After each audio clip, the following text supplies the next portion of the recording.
Kai Barton, a B-class hunter in the YouTube channel AnyRaid, welcomed everyone to the channel where they raid everything they can. Today's monster is a C+ class monster. This video will be about how to attack an arachne. As viewers can see, arachnes live in groups just like ants. They're also arthropods. However, they are completely different from the spiders from Earth. For example, these guys do not attack from the very beginning. Instead, they spit webs at their enemies. However, instead, the arachnes began to attack Kai and his group.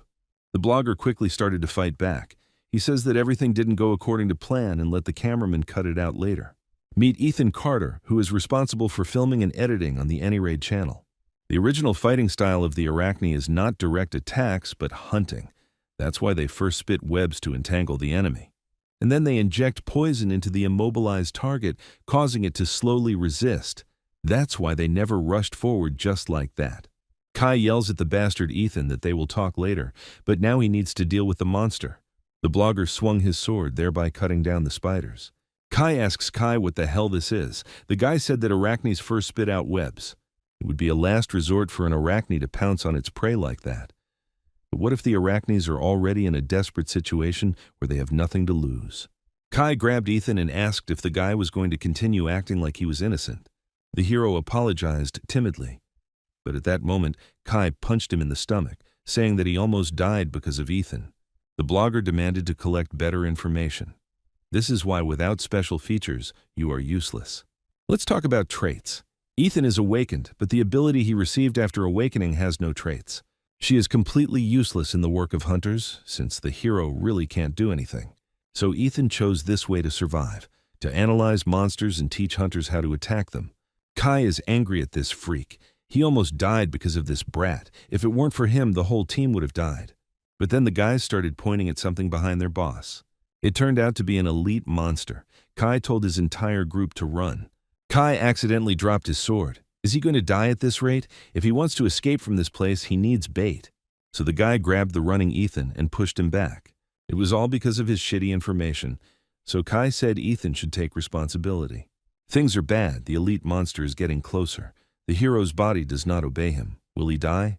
At that moment, Ethan remembered his mother's last words about him having to protect Chloe. No, he can't die here, at least for his little sister's sake. Ethan picked up Kai's sword from the ground and turned to face the monster. He had to survive against all odds. However, just as the hero wanted to pounce on the monster, some force that exploded the arachne pushed him back. Ethan saw a blonde man in a red robe off to the side, but who he was unclear. And then there's some other guy who's looking for that bastard. He pounced on the blonde, shouting that the arrogant bastard would stop running away here. Ethan watches everything and tries to understand what is happening and why they are fighting. The strength between these two is incredible. Those who make even arachnes and elite monsters tremble in fear, unstoppable creatures. Who are those two? They are locked in a fight and their strength is so great that they split the earth in half. The dark guy demands that they stop hiding.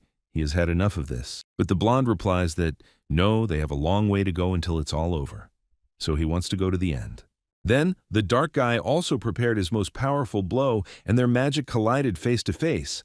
He shouts that the blonde guy won't come out unscathed at this rate either. But the guy doesn't care, because he left the option open. The blonde looked at Ethan and apologized for dragging him into this. The guys attacked each other with full force, and the blonde finally said that he was leaving something for Ethan. The hero woke up some time later when everything was already over. While he was trying to at least slightly understand what it was, he saw a switched-on phone under his feet. The connection check began, and then the manager's position change was completed. The legends of history appeared on the screen, so the manager was welcome to GodTube. Meanwhile, Kai and his team have already escaped the dungeon. What luck! What are the chances of encountering an elite monster in a C+ dungeon? The boys praised the boss. Using that idiot as bait was a great decision, as expected of a B-rank hunter. Kai smirked. There was a reason his channel's slogan was, "We'll raid everything we can." Of course he was prepared for that. And then suddenly the guy heard Ethan's voice from behind, who was very angry. The hero grabbed Kai and tried to hit him, but seemed to have forgotten that he himself was an F rank. Kai doesn't know how Ethan survived, but he was lucky. The guy was too lazy to look for a new editor. The hero asked if he was serious now. Does Kai really think Ethan will continue to work for the guy who tried to kill him? But Kai replied that it was the hero who begged and cried, saying that he needed money for medicine for his sister, and he helped him out of his generosity. Ethan can't do this to him and he has to pay him back. Kai told the boy to know his place. If you can't take it, then don't miss anything. Ethan had this habit because Kai was too cheeky. The hero didn't know it would help. The video of Kai leaving him could get an incredible amount of views. The guy reminds that he can just kill Ethan here. Yes, the hero will die, but Kai will go to jail and lose his hard-earned channel, so let him kill. Kai leaned over to Ethan and told him that if this video was posted anywhere, he shouldn't think that his sister would be safe. The guy told his guys that they would find a new editor and ordered them to grab their things. Ethan said, just to try to hurt his sister. Kai has no idea what the hero will do to him. At home, Ethan decided to take a closer look at what the channels of the gods were. YouTube is a free-to-use platform where anyone can upload their videos. Of the many channels on this site, the most popular are the hunter channels. However, it also contains such unusual channels as Saint, the holy sword that the girl bought from Hephaestus. We'll try it on Lucifer, or Thor. A veteran player completes the world serpent Ermengarde in 12 minutes. Gods from mythology, figures from history, heroes and legendary figures. Are they really running this whole god tube? So who was that guy, and why did he give Ethan that phone? It's all confusing. The hero puts his phone down. But if it's true, and if they really do run channels like NewTube, they will probably start with at least 1 million subscribers. Let's see, it doesn't look so bad. Ethan decided it was worth a try. Ethan came across a lecture by Zhuge Liang, a Chinese general and statesman during the Three Kingdoms period. For subscribing to the channel, the hero received S+ rank insight. He can watch and study a lecture about her traits. Ethan knows that S+ is only a classification. It is not a real rank. The people who fought against the demon lord, the 13 heroes, the people assumed that they might have S+ traits. And Ethan got this just by subscribing to the channel. No way. If this is true, he should have felt something, but there is no change. Maybe because it improves his observation and intelligence? If so, it would be hard to notice the difference immediately. Hercules is having an event for 10,000 subscribers, a free personal training session on how to lift the house of Zeus. Ethan thought he could tell the difference after that, so he signed up. He gained SS rank superhuman strength. The hero is shocked. He smashes the laptop with a simple movement. It is hard to believe that Ethan actually received the SS rank trait. He used superhuman strength, and its mastery increased slightly. And through diligent thinking, the mastery of insight increased slightly. Does Ethan really need to reach 100% to fully master this ability? Well, he decided to check out Hercules' personal training. Thanks to the stimulation of his legs, he lifted an entire building. Ethan watched all this with his mouth open. How could he follow this? Now it was clear why Hercules only had one follower. The hero would never be able to do this. He wanted to write back, but writing back was impossible. Hercules turned to the thin boy, saying that he could come whenever he wanted, but he couldn't put him to bed whenever he wanted. Ethan tried dozens more times, but he could not unsubscribe from the channel. Currently, there is a subscription to 2 of the 3 channels. Suddenly, the hero received a call from someone who was recorded with a very unpleasant expression. Ethan picked up the phone and asked what Kai needed. The guy was surprised. He thought the editor had blocked him. Ethan asked him again what he wanted. The hero had nowhere else to go. But Kai didn't call to make fun of him. Just wanted to talk business. The guy asked me not to be so rude. They worked together until recently. Ethan demands to know what Kai wants. He has no time for idle talk. So the SH group suggested streaming together. Kai suggested Ethan to join them. The hero is a little surprised because the SH group is the #1 financial company in Korea. Recently, the group's granddaughter has awakened 200 traits within herself. Ethan believes that they are also involved in hunting. Kai thinks they are expanding their business now, so they want to see what it's like. This is the SH group, so the guy thought that the editor wouldn't refuse. However, the hero didn't want to. Then Kai offered to pay him 50,000 per video. Does he want to join now or still not? That's 10 times what Kai usually pays him. It's good for them. The guy asked how much Ethan wanted. And then the hero named the sum of 50 million. Kai said that Ethan had gone crazy. Does he really think he's worth that much? Or maybe he knows how much SH Group pays him. Insight skill increased. Ethan decided to guess why the SH Group was trying to work with Kai and not with other rank hunters. It's obvious. His granddaughter just received 2 S-rank traits. SH Group Chairman Trayson Knox isn't going to just sit back and watch. He wants his granddaughter to learn the basics first. And what is the basis for hunters? Hunting monsters. The reason why Kai's channel has gained 210,000 subscribers. And I was able to make money, thanks to Ethan's unique strategies. So the reason Chairman Knox turned to Kai wasn't because of him, but because of our hero's knowledge. But still, 50 million is too much.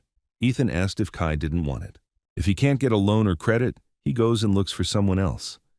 After these words, the hero hung up. The next day, Kai met Ethan in the B-rank dungeon.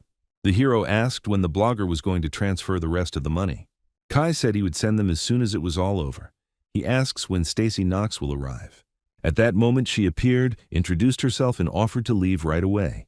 Ethan stared. This girl is Stacy Knox, so beautiful, but she will be difficult to approach. Well, for now the hero gets his money and just does his job. They walked forward and a black troll appeared in front of the guys. Kai pretends that Stacy is right. This monster is classified as a B+ rank monster. Maybe it is a B rank monster. But with his regenerative abilities close to immortality, those who don't know how to attack him could lose their lives. Kai tells how to attack the troll, just like Ethan told him. Talks about the strategy that everyone knows.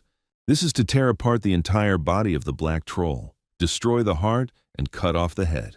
But while Kai continued to chew over all this, Stacy took out her sword and rushed towards the monster. She stabbed the troll right in the heart and then chopped off his head. It was easy. Kai pretends that he never thought that the girl would catch the troll so flawlessly with minimal knowledge, as expected from an S-rank hunter. Stacy, shaking blood off her sword, replied that the guy was flattering her. Ethan noticed the sword. This must be Aurelian's weapon, which he had only heard about. The hero asked how much it would cost. Stacy looked at the sword and said about 20 billion. The guys were shocked. But the girl added that it was not worth ending with one black troll. She suggested moving on. An hour passed. It seems Stacy has figured things out a bit now. She thought there were no more trolls. She suggested that we end it there. Kai shook Stacy's hand, bowed, and said she had done a good job. He thought it would be a good opportunity to get acquainted with the Hunters Guild. But he couldn't do anything, and now he's going to get 50 million taken away because of that bastard Ethan. That's probably what he's thinking. Suddenly, there was an earthquake. Kai realized that this was his chance. Judging by its size, it was most likely an elite monster. No, Ethan sees that it is not an elite monster, but a boss monster. The huge troll swung, and Stacy immediately began to hold back the blow. However, the monster pushed and the girl fell. Meanwhile, Kai told his team to run. But only from the troll's blow to the ground, sharp stones flew, which hit the guys in the back. Kai, shielded by others, continued to run. Group SH, or wherever it is, he must escape from this place. The guy panicked and repeated to himself that he couldn't stop and that he couldn't die. However, with his huge steps, the boss came close to Kai and already began to swing. But Stacy immediately blocked the blow with her sword, covering the guy. The girl couldn't withstand the pressure of the monster again and fell down without strength. The troll was about to crush her. Stacy realizes she must dodge. She climbs up the troll's arm onto his head and slashes with her sword.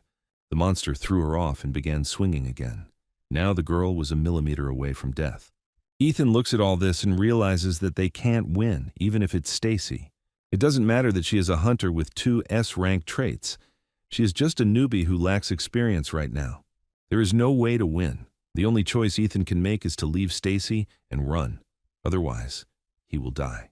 Or believe in the superpower of SS rank on GodTube. What we know exactly what rank it is now. Kai ran past Ethan and something in the hero's head snapped. After all, it was he who used Ethan as cannon fodder last time, simply because he allegedly gave false information. In his soul, the hero understands that they cannot win, but in his thoughts only the word run flashes. Money and prestige, these things are useless when you're dead. But if Ethan leaves Stacy here and runs away, he'll be no different than that bastard Kai who abandoned him and ran away. So the hero hit the troll's fist, which was about to break the girl's temper. Stacy can't believe the guy blocked his boss's fist. Who the hell is Ethan? The hero felt the strength of Hercules in his hands. Ethan continued to parry each blow from the troll. He gave the signal to Stacy. She realized this and struck the monster in the heart, after which she cut off its head. Ethan asked if it was over. No, something was wrong. Boss types are variations, which undergo a double transformation. Therefore, the physical transformation will occur naturally. The boss's head grew back onto his body, and the troll grabbed Stacy sharply. It's all over if she dies, but there's nothing Ethan can do. If all the traits the hero got from GodTube are real, even if they are weak now, and if all of them are his strength, Ethan could buy himself some time. He began to straighten the troll's fingers. Thus, the girl managed to crawl out of his clutches. The hero told her to aim for the heart. Ethan, still holding her hand, tells her to just trust him and attack. Stacy made her way up the monster, cutting his hand in the process. And finally, she reached her goal, the heart. The hero can hold out for another 0.5 seconds, no more. No time to explain how to attack the troll. Ethan shouts that the boss has 2 hearts. He is confident that Stacy will figure it out with her 6th sense. No, she must understand this. The girl quickly reacted and swung. And then, with a confident movement, she plunged the sword into the other half of the monster's chest. Now it's time for the troll to just die. Ethan's skill has improved a bit. And he, with renewed strength, hit the boss right in the head. Finally, this horror was over. Stacy is glad they won, but the consequences didn't pass Ethan by. He fell unconscious, and the girl wondered who he was. The next day, the hero woke up in the hospital, and a girl was already sitting in front of him. She asked for forgiveness. Ethan asked what she was doing there. Doesn't he see the 4? That's because Stacy brought him to the hospital because he was badly hurt. All of the hero's muscles are torn, and his ribs are broken. The girl moved closer and asked how Ethan was feeling. She was too close. And at that moment, Stacy put her hand on the hero's forehead. It seems he has a fever. Oh yeah, they didn't really introduce themselves. The girl asked his name. Ethan was surprised, but introduced himself. Didn't Stacy know his name? She should have known his personal details when he was admitted to this hospital room. And then the girl, as if reading his thoughts, replied that she would like to hear it herself. Amazing. Ethan heard that her S-class trait is a 6th sense. No wonder Stacy is unique. The hero must be out of his mind since he just woke up, but the girl would like to propose to him. Stacy invited Ethan to join her team. The hero was very surprised and asked if it was because he had fought the troll. And then Stacy offered him a yearly salary of 1 billion won. In addition, they would equally divide the spoils from the monsters. This is crazy. 1 billion a year salary and loot from monsters. And Stacy heard that Ethan's sister suffers from a blood disease. She is also hospitalized in this hospital. SH will take care of the expenses. The hero will not have to pay. Ethan asked what he had done to deserve such a price. And then Stacy asked him to develop a strategy for all the monsters she would hunt in the future. That night, Ethan considered whether he should refuse. When he told the girl, she said she understood, but asked him to tell her if he changed his mind. Stacy still owes the hero for saving her life, so she will repay the debt by paying Chloe's medical bills. No, Ethan will try to believe in the possibility of GodTube, the insight and superhuman strength he received there. GodTube is real, the channel of gods that turns S-class hunters into mere extras. There's no point in hampering this opportunity by immediately accepting the offer. But Chloe's incurable disease. Ethan must find a cure at any cost. Long ago, Chloe was caught in an unexpected dungeon breakthrough and suffers from a blood disease. There is no cure for this terrible fate in modern medicine. Only symptom relief. But with GodTube, if Ethan gets their traits, he can definitely cure his sister. But the medicinal ingredients used for treatment are very expensive. And since it is a rare disease, Ethan will need a lot of money. In the meantime, I decided to finish editing a video that costs 50 million won. Turning on the recording, the hero remembered Stacy's phrase about 20 billion. Ethan thought about it. What if he made gear and sold it? He could raise billions of dollars in no time. But Ethan only has 1 subscription left. If he wants an additional subscription, the hero must join, and that's 1 million. There's only one answer. The only way to make a weapon is to study metallurgy. Here it is, the course of Hephaestus. Ethan subscribed to his channel and received the SS class God's Metallurgy. At the lecture, Hephaestus worked hard and said that when you improve a weapon, you shouldn't be afraid of failure. And the bastards of our time have no courage. You have to be prepared for the weapons to be destroyed. Ethan doesn't understand. Why do gods behave like this? However, the hero corrected his incorrect knowledge of metallurgy, and his skill level increased slightly. In the morning, Ethan was doing horizontal bars in his yard. The nurses were discussing how much better the patient's body was. The doctor said his recovery was incredibly fast, even for a hunter. The hero began to eavesdrop. The doctor also said that he could be discharged tomorrow. That's faster than Ethan thought. He'll have to train a lot before he's discharged. Superhuman strength mastery has increased slightly. If the hero uses super strength, his muscle fibers will be destroyed, like last time. It's better not to slack off on training. Suddenly, Ethan's sister came up to him. She heard that her brother was being discharged tomorrow. The hero mumbled something in response, and Chloe continued herself. When Ethan came to the hospital, she was so worried because it seemed like he was in serious condition. But the nurses said he had to stay in the hospital for at least a month, and he's being discharged in a week. What a fool. Chloe must be disappointed that her brother's being discharged first.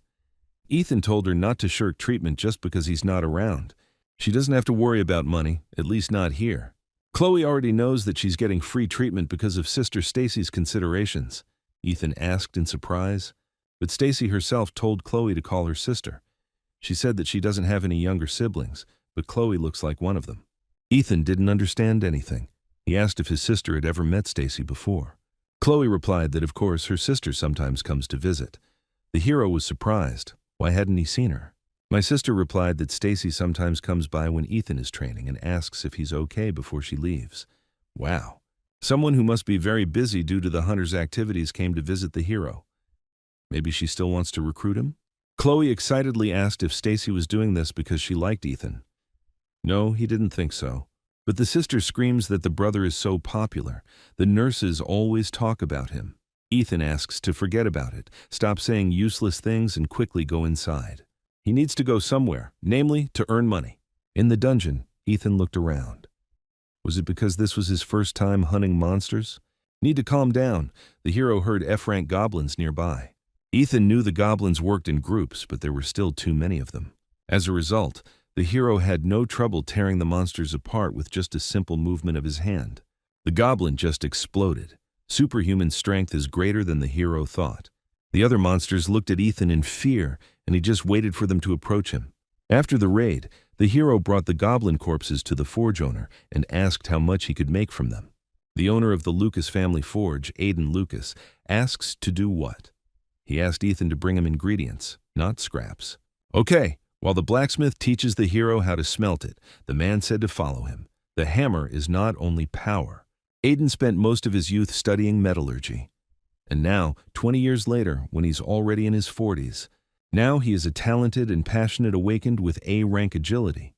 The man says that if you have good materials, that doesn't mean you can easily get A-rank or S-rank equipment. He showed us how. Now it's Ethan's turn. The hero came to the blacksmith recently. He did not ask Aiden to make him equipment or accept him as an apprentice. He didn't even ask the blacksmith to join his guild. In exchange for rent, he was the first to ask Aiden to lend him his workshop. The man allowed it out of curiosity, to find out what the guy's intentions were. Nowadays, people think that metallurgy is an easy skill, like a game. But it took Aiden 20 years to get to the level he's at. What's more, the brat spent all his time looking at his phone. He must have watched too many videos on YouTube and thought it was easy. But he is sorely mistaken. After some time, a representative of the Rain Company, Emily Rain, came to the forge. Aiden asked if it was her. Well, of course, who else but her would come to this forge where it stinks of sweat? She could have entrusted this to someone else, but she comes herself every time. Emily specified that she was dealing with the best blacksmith in Korea. So, of course, she had to come in person. As befits a businesswoman, she now even knew how to flatter. Emily asked what kind of flattery she was. She was a representative of the company Rain, which deals only with the best products. Anyway, she brought the ingredients they talked about last time. As for the price, Aiden said it was wrapped in cloth. The blade was sharp. Emily tried to explain that they had decided to supply equipment for the SH group this time, but the noise was too much for her. She yelled and asked Ethan to be quiet. She was trying to talk.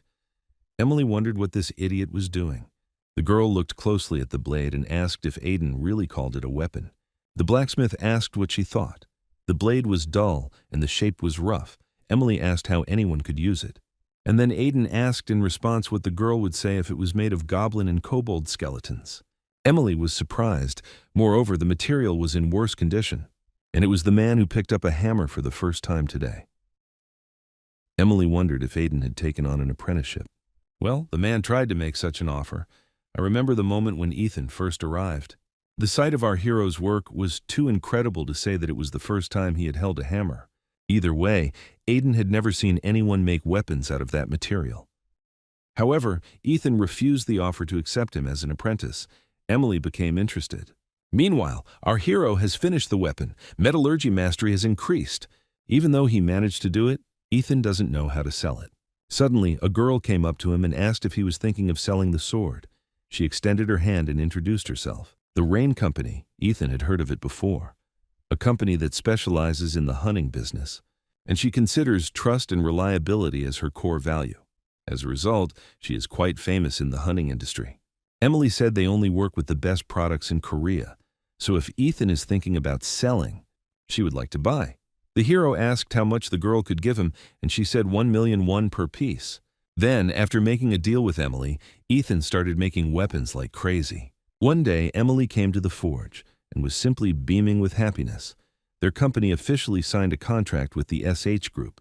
Ethan said he did a good job, not just good. From meeting the quantity on time to delivering the equipment with impeccable quality.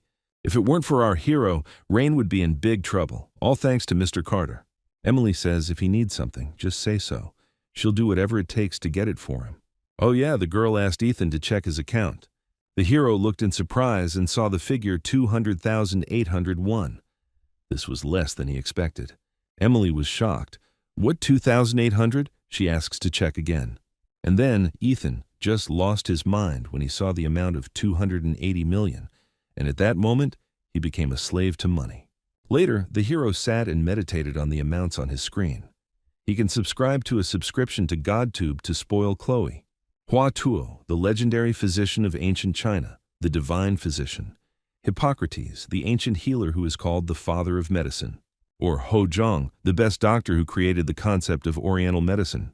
Subscription to all three channels costs 300 million won per month. But in the current situation, Ethan can only choose one of these three. The hero couldn't choose, so he closed his eyes and subscribed to one of three channels at random. The next day, Aiden said that there was nothing to be done, since fragile materials were not easy to polish. He suggested simply keeping the polishing to a minimum. Although precision machining can be achieved despite the high brittleness, but this process requires absolute precision. Suddenly, Emily walked in. The blacksmith asked why she kept coming here. The girl replied that she came here because of Master Ethan. Oh, the hero was just waiting for her. Last time, Emily said she could get him everything he needed. The hero handed over a list and asked if it was possible to get it. The list included mountain frankincense, silphium, saxifrage, century ginseng, century runeflower, and soapwort. Ethan asked if they were hard to get. Emily can get some, but it will be expensive. They cost about 300 million won. But the girl can give a discount of 20 million. Ethan needs these materials to improve his mastery of the divine medical art. The hero subscribed to the divine art of Hua Tuos plus class medicine. It is difficult to improve the skill level on your own.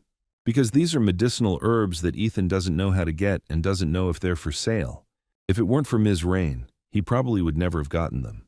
Emily asked if they were worth buying. Ethan said yes. He received 284 million from her, but he also gave her 280 million and will lose the current balance of 4 million at the end of the month.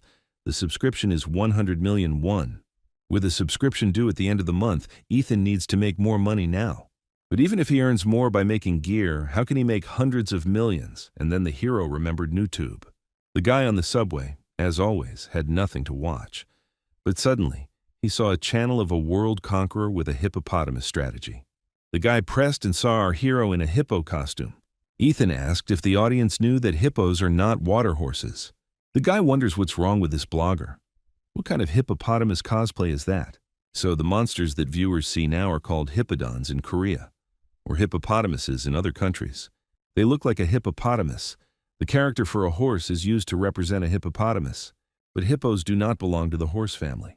The guy didn't even think about the fact that the hieroglyph for horse is used to represent a hippopotamus. So Ethan said that these monsters are actually members of the hippopotamus family. To be precise, to the cetaceans. If we go into details, our head will hurt, so the hero will stop there. In any case, he will show how to conquer a hippopotamus. First, he advises to excite him with a red cloth. Cows don't get nervous from the color red. The main thing is to excite them. Ethan showed the monsters a red rag and a herd of hippos immediately ran towards him. How to beat a hippo? Second, just hit them and catch them. Is that the whole strategy? Ethan ran towards the monsters and just started attacking them. He ended up standing in a pile of corpses. Still easy, right? Still, we must continue to attack. Ethan delivered a few more blows, accompanying them with funny conversations, and finally finished. He told viewers to like and subscribe if the strategy was helpful. The channel's subscribers rapidly grew by the hundreds, and enthusiastic comments flew in by the dozens. People have been missing this kind of entertaining content for a long time, and Ethan was happy. Everything was as planned. After some time, the number of subscribers exceeded 1,000, and the video gained almost 130,000 views. It seems like the audience really liked the concept of the previous video. This time the response was good only due to the power of the algorithm. Ethan can't hang around low-class monsters forever? Well, gotta strike while the iron's hot. As we know, due to our high adaptability, stimulation requires ever greater intensity in order to constantly arouse strong interest. This is Ethan's specialty. After all, analyzing monsters and strategizing is his job. 1 million subscribers is not just a dream. But there is just one problem. The hero's nose suddenly started bleeding, and then his head started spinning. But Ethan has to edit the video. However, he could not keep his balance when sitting on the chair and fell to the floor. The hero worked too much. After some time, Ethan woke up and saw the ceiling of his room. It seemed he had passed out. But still, thanks to Hercules' super strength, everything ended only with the hero fainting. Ethan needs to edit the video quickly. He decided to see how much time had passed and saw that the clock showed 4:30 in the morning. Ethan is shocked that he has been unconscious all day. At this rate, he will die of exhaustion before he earns any money. The hero realized that he had to hire an editor. A couple of hours passed after the ad was published. Ethan didn't think there would be so many applicants.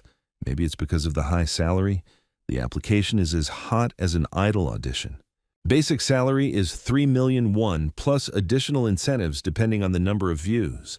As expected, money is the best. So Ethan has to choose the one who will bring him more money. He started watching videos of the candidates.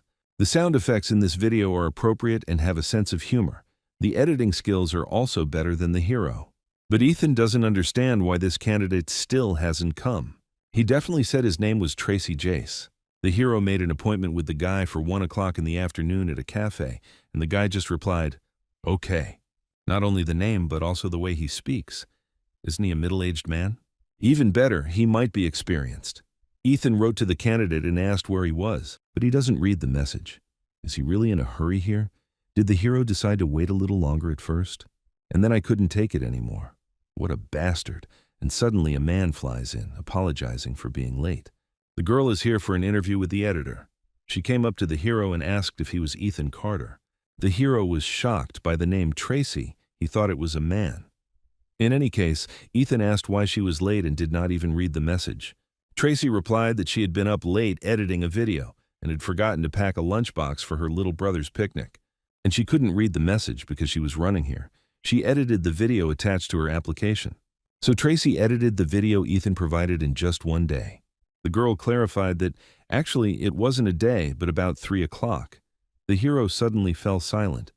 Tracy doesn't understand what's wrong with him. Suddenly Ethan said her name, and the girl was already pressed into the chair in fear. The hero smiled and asked when Tracy could start work. She replied, "Right now." It usually takes Ethan 8 hours to edit a video, but this one takes 3 hours. How much will it cost? As stated in the ad, 2 videos per week is the standard. Sometimes the hero uploads 3 videos, but of course, he would pay extra accordingly. Ethan extended his hand and told the editor that he would be under her supervision from now on. Tracy replied that she would work hard, but suddenly they saw people running at breakneck speed through the window. A dungeon breach has occurred. It has been determined to be a C-rank event. Residents of nearby buildings must evacuate. Tracy yells at her boss that they should evacuate too, and Ethan asks again. She said she could work right now. He gave her a phone and told her to follow him. The girl asked, confused, where they were going. And what does Tracy think? Where? To earn money. Ethan ran towards the breakthrough and shouted at the girl to turn on the video. Several huge ogres emerged from the portal. The hero killed all the monsters with his usual funny phrases. He told his subscribers to like and subscribe. And don't forget about notifications. I wonder if it's possible to start earning real money now.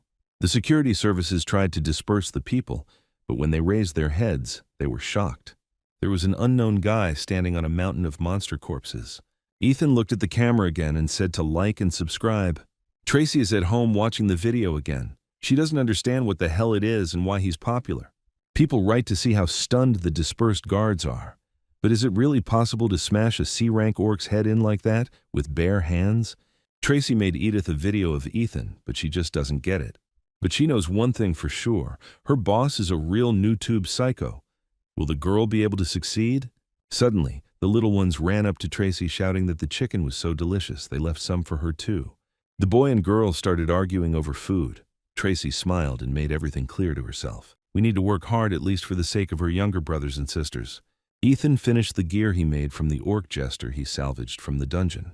Unlike the previous ones, it is made from materials obtained from C-class monsters, so the hero can hope for all of this. Metallurgy mastery increased. The system wrote that Ethan created equipment that is worth giving away for free. But still, his skill increased to 1.4%. Considering how much it increased, this is an incredible number. Emily and Aiden say that Ethan's gear gets better with time. The blacksmith doesn't understand. How could this happen to someone who started working out less than a month ago? Ethan says he still has a long way to go. Emily asks if the hero is going to sell the sword. Of course, she knows how to sell it for the highest price. By the way, the girl said that Ethan looks much better now. At that time, his bags under his eyes reached the very end. Now the hero lives like a human, not a zombie. Since Tracy started editing his videos, he actually has more time to sleep, even though Ethan is still busy. Although last time, after she was paid the hazard pay, he had little room left for personnel expenses.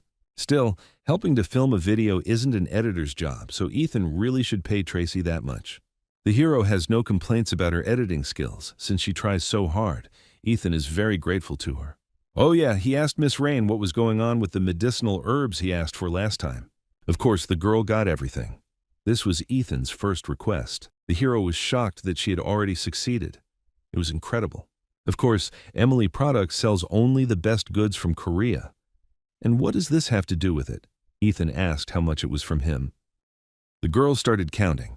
The total amount was 212.44 million won. It was a huge amount. But since it was Ethan's request, Emily will give a discount and set the price at 200 million won. Next time he won't give a discount. The girl asked where the hero would put so many medicinal herbs. He replied in confusion that it was for clinical trials.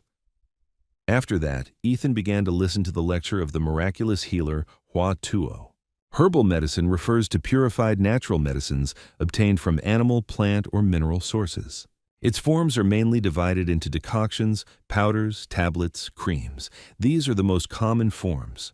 This video will talk about herbs. Herbs have medicinal effects that extend to the roots, stems, bark, fruits, and seeds. How much water? At this rate, Ethan won't be able to improve his mastery of the divine art of medicine. Increased mastery of the wrong skill, namely insight. In simple terms, it refers to the study of medicinal herbs used to treat diseases, and also studying and gaining knowledge about their actions. But Ethan does not understand why Hua Tuo complicates such simple words. After the lecture, I prepared a decoction that can be useful for the body. Divine medical arts proficiency level has increased slightly. Ethan looks at this iron goo and wonders if it's really edible.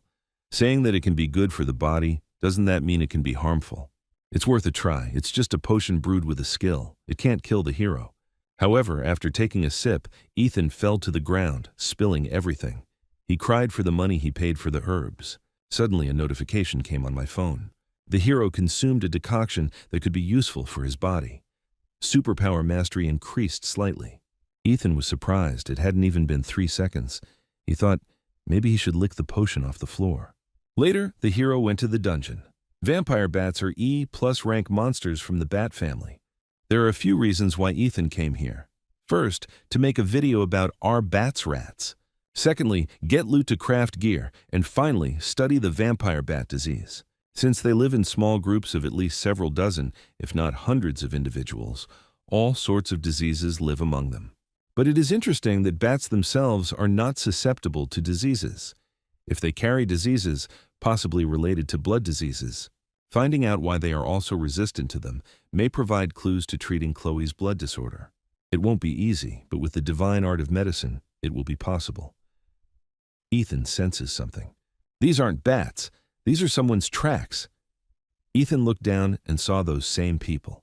These are Kai Barton's lackeys. How did they get here? As long as Ethan is assigned a dungeon in the Hunter Management Bureau, other hunters cannot enter. Of course, although there are sometimes cases of coincidence, did the hero really just stumble upon Kai's lackeys by accident? These guys must be C-class hunters, so what are they doing in an E-plus dungeon? Looks like they're after Ethan. The dungeon is an isolated space without internet or communication networks. This means you won't even know if someone has died or not. What should Ethan do? But why should he think about it? He'll find out when he takes these guys down. Kai's lackeys, Class C hunters Kevin and Tom, discuss whether that bastard Ethan really got in. Sean is sure he saw him get in, but for some reason they don't see him. The guys thought maybe he died. Yeah, that bastard was a useless awakened one who is worse than F-class. How confident is Ethan entering this dungeon alone? Although it makes things easier for the boys. Sean slightly disagrees. I don't know about the rest, but Ethan was smart. He had to come up with a strategy to deal with the vampire bats. And yet, after watching his video, it doesn't seem like he trusts his strategy alone. Kevin is shocked that the guys believe in it. Anyone can say that this is either manipulation or CG editing. It's ridiculous. Even this place could be just a decoration and not a dungeon. Suddenly, Ethan snuck up behind Kevin, grabbed him, and asked where Kai was. The guy didn't even feel him approaching. Well, the hero didn't think that he would say it so simply. And Ethan hoped that the guy wouldn't answer him. The guys were dumbfounded. They asked if Ethan really decided to fight them. Kevin screamed that the useless idiot couldn't do anything and started running towards the hero. However, with one blow of his hand, Ethan threw the guy far back. The hero pinned Kevin to the ground with his foot and said he could do something like this. Ethan hit him on the head, so -1. Then the hero quickly dealt with the one who tried to yelp something. Sean got scared and promised to tell everything. However, Ethan replied that he was not inclined to trust the words of a man with intact limbs. The hero slightly decorated Sean's face. So Kai ordered the guys to teach our hero a good lesson. Ethan asks if he should drop the badges of honor, but Sean yells no, that's right. However, he does not know why Kai did this and is interested in Ethan. The hero threatened with his fist, but the guy really doesn't know anything. Ethan asked where Kai was, but then told him to forget about it. Let him take his buddies and get out of here. Sean was surprised because he thought they were dead. But it turns out the hero didn't kill them. Ethan ordered to go and tell Kai that next time the same thing would happen to him. Sean looked at the hero in confusion, then Ethan gave him a couple more punches. So Kai came to the old warehouse and saw his guys there, crippled and in casts, and Ethan with them. They haven't seen each other for a long time. A month has passed. The guys shout that this is a misunderstanding. Ethan ordered them, it's not fair to them. The hero hugs Sean and says his plan to lure Kai was brilliant. The guy screams that he was set up. Then, Ethan added that his request to kill that idiot Kai, he will definitely fulfill it. Sean ran away in fear, apologizing to the boss. And with him, the other two. Now Kai was alone. That's why he had to treat his subordinates well. How badly Kai treated them if they personally asked to kill him. The guy can't believe it. He asks how an E-rank hunter like Ethan can have such power. The hero is not sure. Just in time, he asks to be allowed to ask one thing. Why is Kai doing this to him? The guy responded by asking if there was a reason he should tell Ethan. Of course not. After that, the hero attacked Kai with his fists. He added that he does not trust the words of a person with intact limbs. Kai is certainly different, but still, you have to take into account that he is a B-class hunter. Kai began to swing his sword, but Ethan deftly dodged it. Our hero's reaction time is better than the guy thought. Honestly, Ethan is scared, although even a decent blow can break the sword. But it seems like the hero still lacks the skill to block a B-rank hunter's sword. Kai's attacks are fast but simple, and Ethan can dodge them. Suddenly, the hero remembered the past times when he worked for him as an editor. He was treated like a slave in a dungeon and beaten for trifles.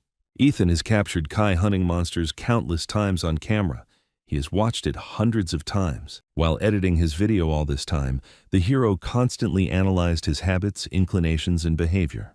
His insight increased, and Ethan continued to deftly dodge each one. Kai doesn't understand what's going on. It's as if Ethan is reading his mind. But that can't be. He's a B-rank hunter, and the hero is only an E-plus rank hunter. How can Ethan have something that can only be seen on an S-rank hunter? The hero managed to knock Kai down. The boy began to shake. Doubts were eating away at his confidence. Kai has been studying Ethan's strength through videos on YouTube, but he can't believe it. Kai shouts that he will kill the hero and activates the Aura sword. So this bastard is giving it his all. Now that it's come to this, Ethan has no choice. He'll give it his all too. His muscles are torn. The hero won't be able to hold on for long. So you have to give it your all right this second. Ethan jumped off the ground and attacked in such a way that a huge explosion was created. An inspection team arrived at the scene. The girl ordered to close the area and check if there was anyone inside. The inspection bureau makes its way through the collapses and asks if anyone is there. The girl approached the hero and asked if he was the hunter Ethan Carter. The hero, holding his sword over the unconscious Kai, answered yes. The girl is Casey Wang, commander of the 4th Squad of Guards at the Inspection Bureau. She asks to go with them to the bureau. During interrogation, Ethan revealed that a hunter named Kai Barton had tried to kill him. The hero provided a video as evidence. Casey confirmed the video. It's certainly not something you can easily miss, but Hunter Ethan Carter is billed as a traitless awakener. Guardsmen, they are the police who protect hunters, but in other words, they hunt criminal hunters. Killers of people. Ethan heard that the squad leaders are appointed from hunters of at least A class. Casey's aura really does look like a killer. The hero asked if the trait rank is related to the hunter rank. The girl knows that Ethan is also an E+ rank. Yes, that's true, but Ethan asked if there was a reason he had to answer that question. He's the victim here. Casey apologizes. Because of his job, he has a habit of suspecting people. Then, based on the video footage of the Argyle dungeon and the abandoned construction site, the Bureau will handle this properly. Kai may never see the sun again. Casey offered to end the investigation there and thanked him for his cooperation. Ethan left the office. A colleague ran in. She was surprised that the squad leader was inside. Ethan had just left and she thought Casey wouldn't be here. Strange. Casey suddenly asked what rank Layla was now. The girl asked why the leader was asking her about this. She had recently been promoted to B rank. Suddenly, under the pressure of Casey's aura, Layla fell to the ground. As expected, she can't stand it. Layla asks if it's not obvious. The squad leader is no ordinary guard. And there's even talk that Casey will be promoted to S rank, human butcher. She said Ethan didn't feel a thing. Layla was very surprised because this guy is an E+ rank hunter. Casey herself is perplexed. If that's the case, why did the leader just send him away? It's serious if hunters hide their rank. Casey replied that it was because Ethan wasn't weird. He smelled human. The leader left and Layla was left alone with all the questions. What kind of nonsense was that? Ethan is glad it's over, but he doesn't know when it might happen again. If his YouTube channel gets more famous, he could become a target for a criminal organization. At Ethan's level now, even Kai is difficult. Without the synergy of knowledge of Kai's behavior patterns and habits, and without insight, the hero would have died much earlier. If you think about the upcoming difficulties, the most important thing here is superpower. But it's not increasing. It's unclear why it's still at 1%. Ethan recently won a one-on-one training session with Hercules for reaching 1 follower. It's very strange that Hercules still has 1 subscriber. It seemed that winning was worth it after all. The hero began his private lesson the next morning. Hercules asked in surprise how there could be a human on his channel. Ethan asked if it wouldn't work then. Hercules hesitated. At this rate, he wouldn't be able to give the boy a personal training session himself. Then Ethan thought that he couldn't accept, but that's not the point. As the demigod had already said, he couldn't go to where the boy was. So he can't give him a one-on-one face-to-face training session. Just think how Ethan got connected to GodTube. And what about that blonde guy who left him the smartphone? And that white-haired guy the blonde guy fought with? But even if Hercules couldn't fix the boy's posture himself, he could at least teach him this. He offered to start right away. For example, they will pull and tear off the horns of the Minotaur in one fell swoop. Hercules cannot lose his precious subscriber. Right now, Ethan's body balance is a complete mess, especially the back muscles. The hamstrings refer to the muscles on the backside of the body, and the back muscles are one part of them. Hercules shows lat then back, trapezius, triceps, brachioradialis. Ethan learned about perfect muscles, super strength increased. As the hero sees it, there are different types of back muscles, and since they are all on the back, Ethan cannot see them. This often leads to forgetting their importance, but Hercules says that these muscles are extremely important. namely, for the overall balance of the body when you need to make bold movements. Ethan asked what that was just now. Oh, it's called divine martial arts. Hercules created it. Nothing special, but he collected all his fighting methods into one and systematized them. This is the one that Hercules used when he crushed the Hydra. He hit it in the middle of its head and killed it instantly.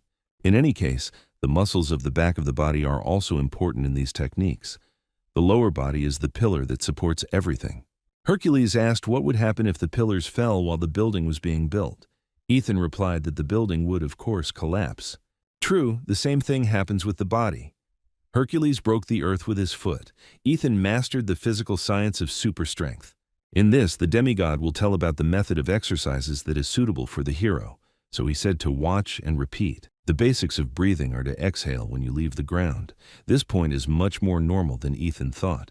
But Hercules says that the hero doesn't care about breathing and stuff, he just exhales. Ethan asks why. Let him look at himself before he speaks. It's important that an anchovy like Ethan just does it without asking. The hero did the exercises and improved his skill. Later, he sends Tracy a video, the concept of which is a speed run. He leaves the editing to her. The boss is a good man, but a little unusual. I wonder what strategy he has developed this time. The girl turned on the video. There, Ethan greets everyone in a bat costume. The cave behind is inhabited by vampire bats. And why is he here, viewers will ask? To show new content for the channel Conqueror of the World. This is nothing more than a speedrun raid. If Tracy chooses an editing point here, adds sound and effects. And yet, why did Ethan need to film vampire bats? They are numerous and live in harsh conditions with poor visibility. And that makes it hard to film a speedrun. But then again, it's really how Ethan gets attention. After investigation, it was discovered that the current best record is 58 seconds, set by S-rank hunter Brittany from the Fire Witch channel. In this video, Ethan will try to break this record, speedrun raid of the world conqueror on vampire bats. For this part, Tracy will edit the timer. She was surprised. Did Ethan suddenly start doing gymnastics? The hero announced a banquet challenge. He kicked the ground hard. Tracy wonders if it's possible to collapse the dungeon. Ethan remembered that he had to get ingredients. But still, the raid is complete. The girl doesn't understand what the hell she just watched. But still, since Ethan is a good person, the hero is pleased with the statistics of the latest video on the channel. By the way, Brittany from the Fire Witch channel with 41 million subscribers left a comment herself. It is clear that she came running in panic when she heard the news that she had been stripped of her first place. The fact that the Fire Witch wrote the comment herself already had such an effect. But if they ever do collab, 1 million viewers are guaranteed. We need to calm down. At times like these, Ethan has to make even more provocative videos. He decided to check the current level of superpower. After receiving personal training from Hercules, the skill that had never increased even surpassed 2%. Ethan can already destroy a dungeon with vampire bats at 2%. If it gets any bigger? Hercules was telling about divine martial arts. The hero decided to try asking him to teach it.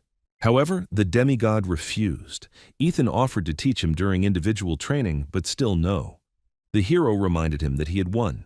Hercules replied that they were different things. Individual training was one thing, and divine martial arts were quite another.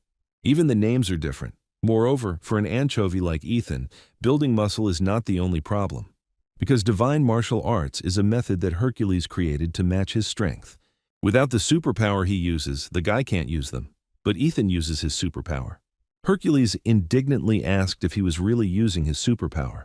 The hero replied that, yes, the teacher was currently conducting an individual training session. Hercules replied that it was just a private lesson and not to learn his superpower. Ethan is confused. He studied it. The demigod can't believe it. Can't god traits be learned on GodTube, or isn't what the hero learned Hercules' superpower? Hercules leaned forward and pressed down on Ethan, but he didn't even move. So he learned superpowers because he subscribed to the channel. It seems the same applies to the channel of other gods. Ethan replied that it was all true and asked if it was weird. Hercules replied that of course it was. It's crazy that a guy gets the power of gods if he subscribes to their channels. However, it worked with Ethan. Hercules thought about it and asked how he connected to GodTube. After all, the guy is definitely a man without divinity. Because Ethan opened up this possibility, he told how it all happened. Hercules thinks that the two guys Ethan met are from GodTube. But can people from there come here? Hercules said that he himself could not come here. As the hero said, this dimension and their dimension cannot interfere with each other. Furthermore, Ethan said that his GodTube account was a manager account. Then one of those guys was a manager. Hercules knows a few, but still Ethan shouldn't get the power of the gods just because he signed up with a manager account. If this were possible, managers would become the gods of the universe. However, Hercules is confident that Ethan has received his superpower. The hero asks to be accepted as his student, but the demigod still refused because it was troublesome. Even though Ethan learned superpowers, they are two different things. Even giving individual training is troublesome enough, and the hero wants to add divine martial arts to this. Hercules is against it. Then Ethan decided to ask one thing. What do subscribers mean on GodTube? Hercules replied that the guy could understand it as an element of divinity. Does this mean that the more followers you have, the higher your godly status? Ethan isn't quite sure what that means, but in general, the more the better. That's probably why Hercules continues to give private lessons, even though it's annoying. In other words, followers are the only thing he cares about besides muscles. So Ethan made a suggestion. If he gets 100 subscribers to Hercules' channel, he will teach him divine martial arts. The demigod doesn't understand how the guy will do this. He can't even come here. Then Ethan suggested that Hercules trust him this time. After some time, the half-god received as many as 127 subscribers. Hercules came to Ethan and said that from today on he would become his faithful servant. In the future, the hero will tell him about interesting ideas for video content, but the demigod must teach him divine martial arts. But Ethan asked what the number of followers actually means. You could say it's a form of trust.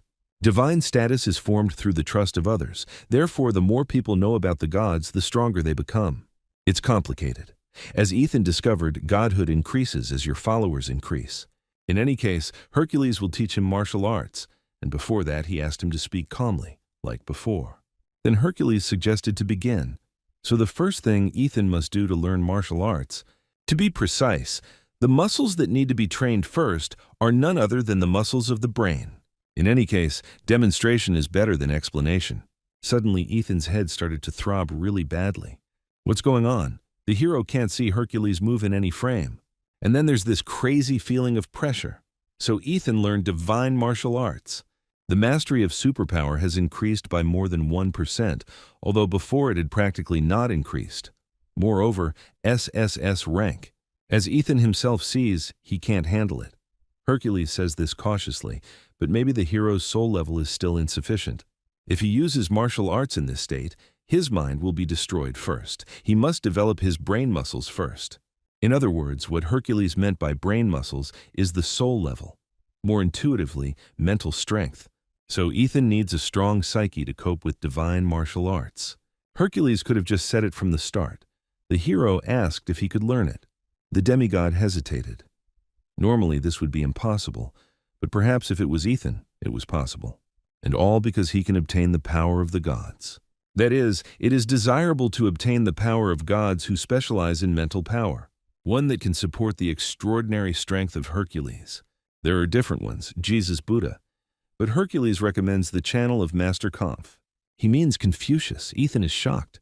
So he has to subscribe to the channel and pay this crazy monthly fee. Now Ethan has a balance of 153 million. The subscription to Hua Tuo's channel was 100 million.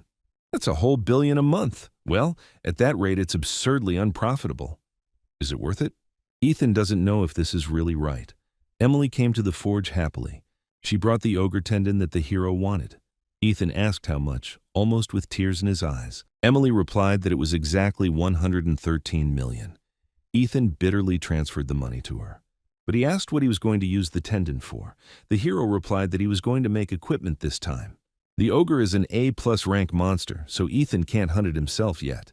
Still, if he wants to learn divine martial arts, he needs $1 billion. So he needs to use good materials to make good equipment and sell it. Ethan can also practice using the gear for himself. When will he make it for himself? Money is his enemy, his eternal enemy. Well, the hero decided to start. Aiden saw Emily frozen and asked what brought her here. However, when he saw Ethan's work, he, like her, couldn't take his eyes off it. Despite the fact that the hero gave it his all, it was still a one-time product. But the metallurgy skill increased by 5%. Aiden ran up in shock, asking how Ethan did it. The hero asked Emily how much it could be sold for. The girl was surprised. It was beyond her capabilities. There was no one among her clients who could buy equipment of such a level. There's no point in making this glove if Ethan can't sell it. If the hero subscribes to Confucius, pays for the subscription to Hua Tuo, and pays for Chloe's medicine. Ethan asked Emily not to worry and sell the item for him. It was a one-time item anyway. Since the hero has trusted her, she will do everything possible. The girl playfully asked if she could take Aiden's name. She is thinking of putting this item up for auction. In just a few days, people have gathered in the hall. The host introduces the next lot. Equipment that even Master Aiden Lucas couldn't help but admire. People started whispering, "This is a blacksmith recognized by Aurelian." So the next lot is a pair of high-quality gloves. They are made from ogre sinew, which makes them extremely durable. This means that you don't have to worry about them breaking. The presenter asks you not to be surprised, but perhaps because they are made from the tendons of an A-rank monster, the evaluation result shows that they are capable of enhancing the owner's power. People were amazed because only Master Aurelian can make enchanted equipment. Unfortunately, this is not enchanted equipment. They say the boost is very small, about 5%. But it is still a special effect equipment. The gloves are effective as an auxiliary equipment. Judging by the guests' reactions, it looks like the host will be beaten to death if she drags on. So let's get started. The starting price was 10 million, with a subsequent increase of 5 million. Bids flew one after another. Thus, the price quickly reached 350 million won. The host asks if there is a higher bid. And then Stacy Knox raises the sign with her bet of 2 billion. The presenter asks, confused, if there's a higher bet. But then Cassie Wang holds up the sign. She offers 2.1 billion. The girl gets irritated when she hears people talking about her, Cassie the butcher. Then Stacy bets 3 billion. Cassie angrily bets 3.1 billion. But then Stacy decides to bet 4 billion. The host starts the countdown. And in the end, the product was sold for 4 billion. Emily was amazed. She never thought that gloves could sell for so much. Ethan saw his balance and thought this was crazy. The winning bet was 4 billion. But even after excluding the 5% auction commission, tax and service fee passed on to Emily, 3 and 6 billion. Ethan hugged Emily tightly, screaming that he loved her. The girl asks to wait a minute. The guy is so strong that she can't breathe. Ethan immediately lets her go. Probably got too excited. Now the hero would gladly give Emily something for her troubles. The girl refuses. He has already paid her for her services. First of all, thanks to Ethan, her company became a VIP person in the auction house. Now, Mr. Lucas, Aiden is against it too. Ethan did it anyway.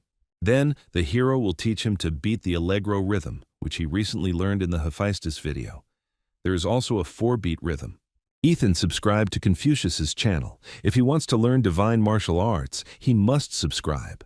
The hero repeats to himself that he can't be stingy, but this is a lot of damn money. With tears in his eyes, but Ethan did it. The hero brought his sister to a restaurant.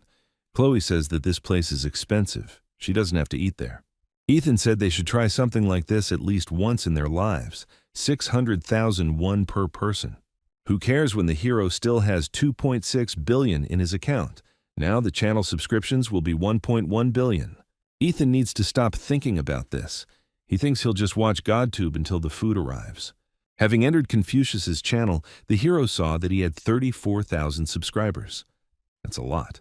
Did all of Confucius' students subscribe to his channel? So school networks exist on GodTube too. Hercules said that learning divine martial arts requires brain muscles, so Ethan thought it would be SSS rank. Considering that it is not a combat work, SSS rank means that it is a higher rank than divine martial arts. Ethan needs to improve his skill level, so he should watch the video first and get a better understanding of it. In his lecture, Confucius says that a gentleman is a person who cares and looks after those around him. Ethan feels it, a feeling of extreme boredom. But still, he has mastered Confucianism, benevolence, righteousness, propriety, and gentlemanly wisdom. Later, the hero told Hercules that although he had acquired the brain muscles of Master Confucius, he had not acquired them completely. As he said before, martial arts is not something that can be used at Ethan's level. It's like changing the laws of the world. It's not just using superpowers. Ethan will draw mana by concentrating on veins and pressure points, and mana is the source of existence. To use it more actively, you need the organs of amplification, which projects intention and facilitates its impact on Manu. The Eastern gods call it the center of Qi. Ethan probably thinks this is so boring and wonders, what the hell is he talking about? Hercules says that the boy wants to gain this power, not learn these complex concepts. Even if Ethan wants to say no, Hercules doesn't think he can. As expected, the hero agrees. Hercules came up with a way to help the boy master divine martial arts more easily. The answer lies in his muscles. If the body is in bad shape, then the head will suffer. And Ethan thought it was the other way around. The hero will learn complex concepts on his own as he builds up his muscles.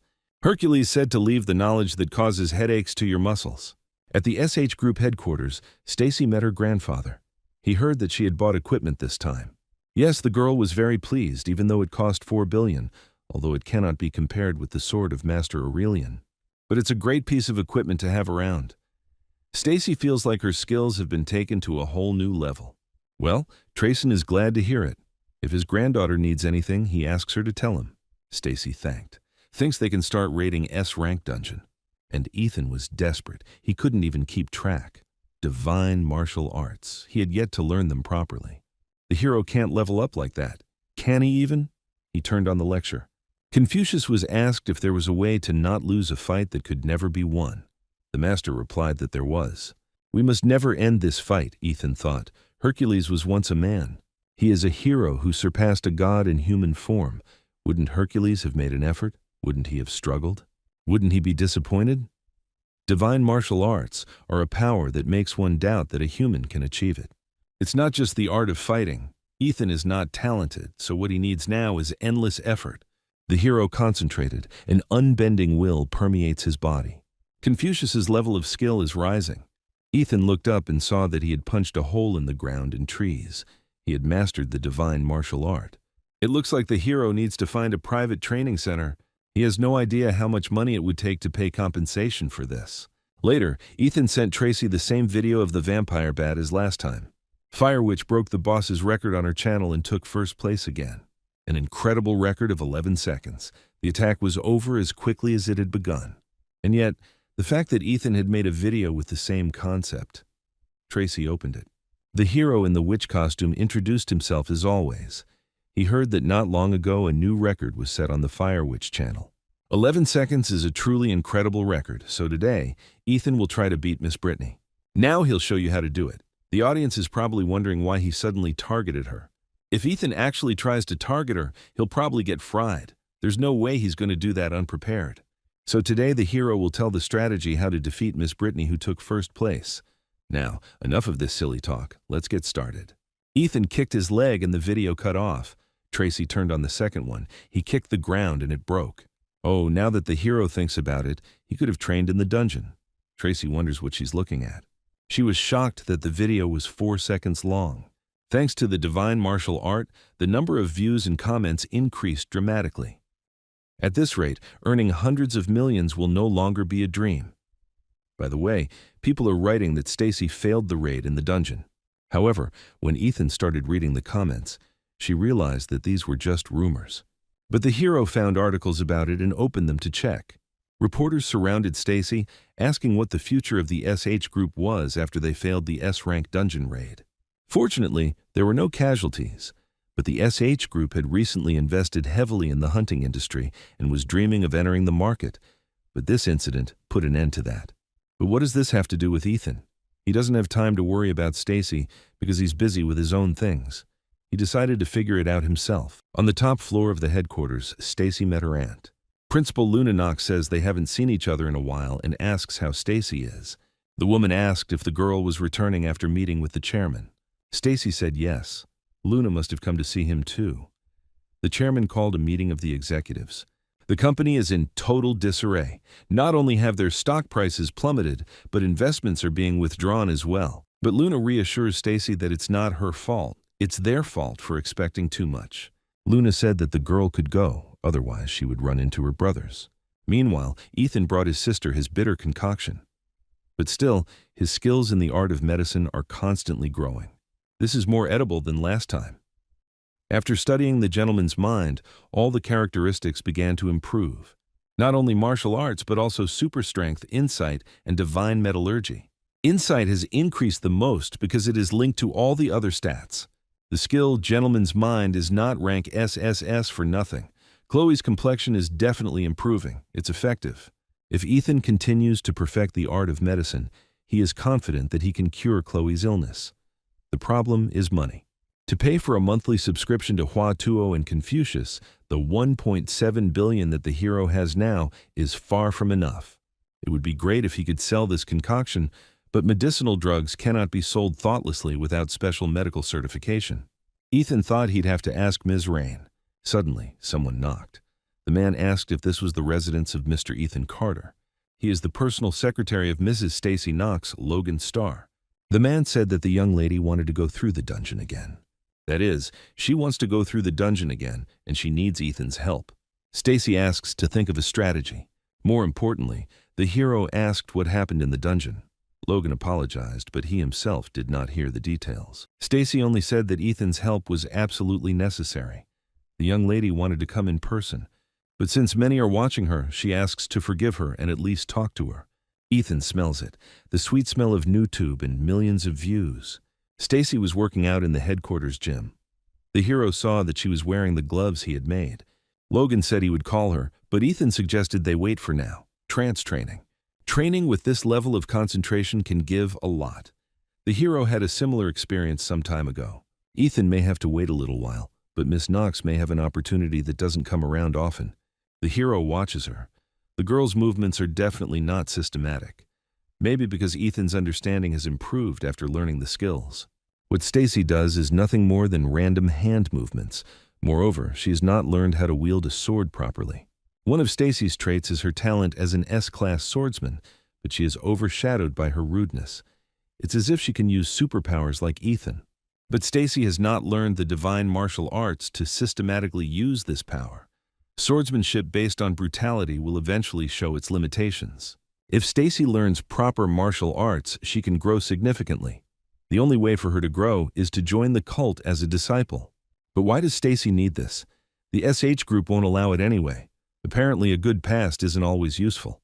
However, at Stacy's level, Ethan thinks she will be able to maintain the martial arts she learned on GodTube. King Arthur, the legendary knight of the Round Table, owner of the divine sword Balmung, Siegfried, the dragon slayer, Shang Yu, an invader with tens of thousands of men. Although the video's a little crazy, but what if Stacy could learn their martial arts? But he can't watch GodTube, so she can't even learn them. Suddenly, Ethan had an epiphany. He can just watch the video and teach her. Although the hero needs to pay for a subscription to their channels, he can get money from Stacy. No matter 1 billion or 10 billion, it doesn't matter to the granddaughter of the SH group. Ethan might even get tuition fees. This is a great deal, Stacy's money power. However, the problem is whether she, an A-rank hunter, will take lessons from Ethan, a D-rank hunter. Moreover, the hero can only teach her what he has learned himself. Is it possible to teach a divine martial art by learning it yourself? Still, if Ethan gave in like that, it would all be for nothing. Stacy came over. He should have told her he was here. Logan apologized and replied that Ethan didn't mean to interrupt her training. Stacy, wiping away sweat with a towel, looked at the hero, which made him blush. The girl ran to wash herself, and Ethan only thought about how beautiful she was. So they sat down to talk. Stacy felt awkward. The hero had waited so long, but more importantly, she needed help. Ethan asked what happened in the dungeon. The girl replied that there was no monster in the dungeon. When she entered the dungeon with her comrades, there were no monsters there. But they did come across one monster. Ethan is puzzled, so there was a monster after all. Yes, but although he looked like a wolf, it was hard to call him a monster. Stacy had never seen anything like it. The wolf family's monsters are quite diverse. However, as far as Ethan knows, wolf monsters do not appear in S-rank dungeons. Stacy, with shaking hands, says that she couldn't do anything against this monster, even though the dungeon is S-rank. With her A+ rank strength, she shouldn't say something like that. Stacy couldn't handle the monster. Moreover, she did not participate in this raid alone. She was accompanied by talented team members with incredible equipment, and they still failed. This was more than they could handle. To sum it up, there was only one monster in the dungeon. There was only one monster in the dungeon, and it was so strong that even an A-rank hunter couldn't handle it. The dungeon rank is determined based on the total amount of mana, so there were almost no cases where the rank was determined by a single monster. However, such rare cases do exist. Mutation. A concept different from mutation is a capo monster. A monster that possesses all the mana in the dungeon. If they were facing that, it would make sense why Stacy would say she couldn't handle it. A capo monster is dangerous. Worse, it was S rank. Ethan told the girl what she was facing. However, this is the first time Stacy hears about the capo monster. The hero thinks it is better to abandon this dungeon. Ethan asks if there is a reason to go through it again. It's not that important, and the girl could die. However, she replied that she had to, and the hero asked why. Stacy said that she was not the only one with problems. Due to the failure of her raid, the SH group suffered heavy losses. Ethan heard that hundreds of billions of won had disappeared in just a few minutes after the article was published. To prevent further share price volatility, Stacy must fix this and fast. Sure, it's life-threatening, but trillions of won are worth risking your life. Capo Monster S Class, a new monster that has not existed before. It will not be easy. Ethan understands everything. In return, he has a condition. The hero asks Stacy to allow him to film on YouTube. And another 10 billion. He can't go lower than that. So Ethan got an advance of 1 billion. I should have asked for more. Who would have thought that Stacy would agree so easily? The hero tries to forget. Don't be too greedy. 10 billion's already a lot of money. Ethan isn't even sure he can come up with a strategy. If he asks for too much, it will be a burden. However, his insight level is 24%. Can a hero analyze a S-rank capo monster? No, he can, at any cost. The next day, Ethan and Stacy moved into the dungeon. She said she would lead. The girl allowed the hero to go into the S-rank dungeon on the condition that she would accompany him. Honestly, it's very dangerous. Ethan didn't want to go himself, but he needed to know what was inside to strategize. Moreover, since he has super strength in martial arts, even if he is not confident in winning the capo monster, he is confident that he will survive. As expected, the atmosphere is definitely different from the lower rank dungeons. Thus, Stacy ate Ethan further, deeper into the dungeon. The hero looked at her and asked if these gloves didn't suit her. The girl replied that they didn't suit her a little. Then Ethan asked to be allowed to adjust them. He didn't know who would use them, so I made it on the cut of my hands. Even though they weren't going to be removed, it must have been very uncomfortable. The hero pressed the button and the gloves fit Stacy's hands like a second skin. Let her consider it a favor. She asked how Ethan knew this feature existed. He admitted that he made them. So the man whom Master Lucas recognized is him, but the hero does not know about it. He just works in the same workshop with him. Suddenly a roar was heard in the distance. The guys felt the strongest energy, and it was different, on a completely different level. Stacy drew her sword and ordered Ethan to step back. A huge wolf, a S-rank capo monster, loomed over them. Will the girl be able to defeat him? What if Ethan joins her? Moreover, they are not ready. The hero came here to check what kind of monster it was. They shouldn't fight. Ethan slammed his sword into the ground, and after distracting the wolf, he told Stacy to run. So he returned through the portal to his world. Ethan can't be sure because he didn't fight him directly. But at least 5 S-class hunters will be able to deal damage to the wolf. Stacy asked the hero, confused, what kind of power it was. Ethan asked in response how she had managed to return alive and with her teammates after escaping from that monster. Stacy replied that they were lucky. The hero asked if she really wanted to attack him again. Yes, she should do it. If Ethan comes up with a strategy, her team will do whatever it takes. The hero said that he would contact her as soon as he analyzed the monster and left. Ethan was at home watching the video and trying to figure out what kind of monster it was. The capo is a species, a modified version of the regular monster. There must be an original monster from which it came. Reports published by the Association, Encyclopedia of Monsters. No matter how much Ethan searches for information on the internet, he can't find it anywhere. Even after using Insight, he still can't find a single clue. What is this? Ethan also continued training with Hercules. Martial arts and super strength increased slightly. Hercules sighs, saying that the guy is lying only after this. The hero looked at his phone and stood up abruptly. The teacher asked what he was looking at. It was the monster Ethan had recently analyzed. Today is already the 3rd day, and the hero still does not understand what this is. Hercules became interested and asked to take a look. He looked at the screen, puzzled. Ethan asked if he knew what it was. Hercules replied that it looked like Fenrir, a mythical beast that appears in Norse mythology. Other names include the demon wolf and the wolf of divine carnage. The reason Fenrir is called that is simple. The creature that actually brought about the end of the world, Ragnarok, there was Fenrir. with his upper jaw reaching the edges of the sky and his lower jaw touching the edges of the earth. Fenrir devours everything between them. In the end, Fenrir, who devoured the entire world, bites and kills Odin, a powerful god from Norse mythology. Ethan asks what Fenrir is doing here and how he got here. How would Hercules know? This isn't his world. An unknown guy who gave the hero a smartphone containing GodTube and even Fenrir. In this situation, Hercules is probably the only one who doesn't know how to get here. The teacher said that he had already fought Fenrir once, but of course he had won. Then Ethan asked what would happen if he fought the beast. Hercules isn't sure. It won't take even a second, probably. The hero looks puzzled, until Ethan is torn to pieces. The teacher laughed, but now with Hercules looking at him, he can't tell. From this it can be seen that Fenrir has become very weak. His physique has also changed, becoming similar to a wolf cub. Still, the beast is the size of a small hill, but given the mythology of Fenrir, it is certain. And Hercules also says that the beast is wearing an ornament that he has never seen before. It seemed like this thing was suppressing Fenrir's power. Ethan began to wonder what kind of handcuffs these were. Hercules thinks that with Fenrir like that, it will only take a minute until Ethan is torn to pieces. On the beast Gleipnir, it is said that it can never be destroyed by anything that exists in this world. But how did Fenrir get here, and why? If this black wolf is really him, then there is practically no way. Well, Hercules offers to at least tell the hero about the beast's weakness, but of course not for free. Ethan said that if the teacher tells, he will share the idea of video content with 200 subscribers. Hercules replied to the master that he would organize the materials and bring them right away.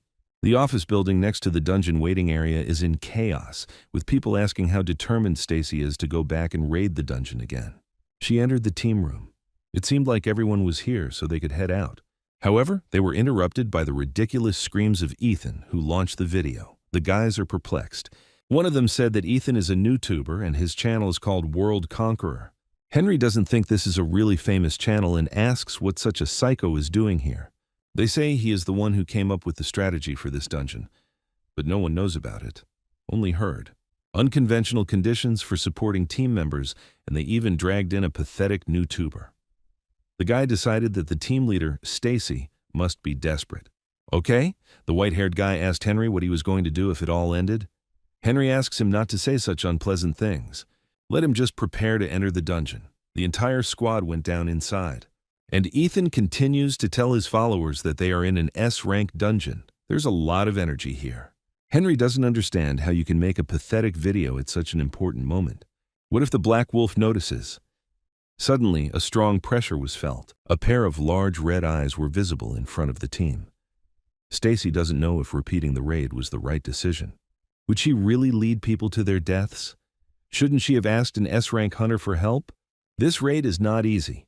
The first time SH enters the hunter industry, so the team must do it solely with the strength of SH. Everyone should know that the power of the SH group is fearsome. Stacy is ready to fight. Ethan explains that it is the legendary mythical beast, Fenrir, also known as the demon wolf. Fenrir is a beast that appears in Norse mythology. The audience asks if it is really Fenrir. The hero is not sure. He thinks they should fight him to find out. Ethan is a world conqueror. Even if it's Fenrir, the wolf that eats the whole world, it won't be a problem. So the first point of the strategy is to attack Fenrir. The hero ran forward and was the first to rush at the beast. Stacy was very scared when Fenrir swiped with his huge paw. But Ethan was nowhere to be seen. Was he crushed? Suddenly, the hero jumps out from the side and hits the beast in the head. Damn, that was a direct hit, but the wolf is still okay. But Hercules told Ethan it would work. So what to do now? Fenrir tore and threw, knocking the hero off his feet. Stacy turned to the team and said that it was time for them to move too. Fenrir doesn't even let you get close to him. Attacking is almost impossible. Damn, Ethan doubted it was possible, but this Fenrir was real. Hercules said something about 1 minute, but the hero won't be able to hold out for even 10 seconds. His strategy is pointless, it only works on him because he is Hercules. But still, Gleipnir. As long as these shackles restrict Fenrir's movements, there is a chance. It's not so bad that Ethan can't win. It would be bad if he couldn't attack. But the most important thing is that he is not alone now. Stacy has been trying to get closer to the monster all this time. But suddenly, a fireball was aimed at Fenrir. So the team had a hunter with magic. The fire magic seemed to have damaged the wolf, so the mages decided to repeat the attack. However, the second time Fenrir swallowed the fire sphere, he just went and ate it. Henry shouts for the boys to not retreat and to prepare for battle. Ethan says that if you look closely, you can see shackles attached to the beast's body. Stacy already knew about it. If these shackles will hold him, then it is possible to attack. While the mages attacked, Ethan calmed his emotions and focused all his senses. Finally, when the preparation was complete, the hero rushed at the beast. Superpower works. Now he had to keep pushing. However, at some point Ethan felt a strong resistance. He flew to the ground and blood poured from his chest. Fenrir scratched him badly. If Ethan had reacted any later, this attack would have torn his entire body apart. Stop! The hero is not sure about this, but before the beast touched his body, he hesitated for a moment. Fenrir could definitely kill Ethan, but why was there such a reaction? A bloody wound appeared on the beast's body. Our hero needs to pull himself together. He needs to seize the opportunity. Ethan focused on the strike again and used his super strength to attack. After that, he grabbed Gleipnir and began to pull with all his might. At that moment, Stacy told everyone to step back and rushed to scratch the monster with her sword. The aura from the blow spread for hundreds of meters. This is crazy. Literally a huge chunk of the ground has been ripped out. Ethan can be heard talking about how he is alive and did this. However, as much as it would be disappointing to him, Fenrir was unharmed. Henry says that this is a battle they cannot win. Ethan fell to the ground again. Why? Fenrir, bound by Gleipnir, was clearly restrained. But no matter what, it was still the demon wolf that brought the world to an end. A wolf of divine carnage that swallowed God himself. Fenrir is Fenrir. At Ethan's current level, it is impossible to attack him. It's strange. No matter how the hero thinks about it, everything is strange. It's the same situation as in the dungeon with the black troll. Perhaps Stacy saved the team members in the last raid in this way. No matter how hard they try, they cannot defeat Fenrir. Ethan finally understood why. He can't believe he just found out now. The hero was a fool. It didn't make sense from the start. The white-haired guy ran up to Ethan, asking if he could move, but the hero suddenly rushed forward. The hero came close to the wolf. As expected, he does not attack.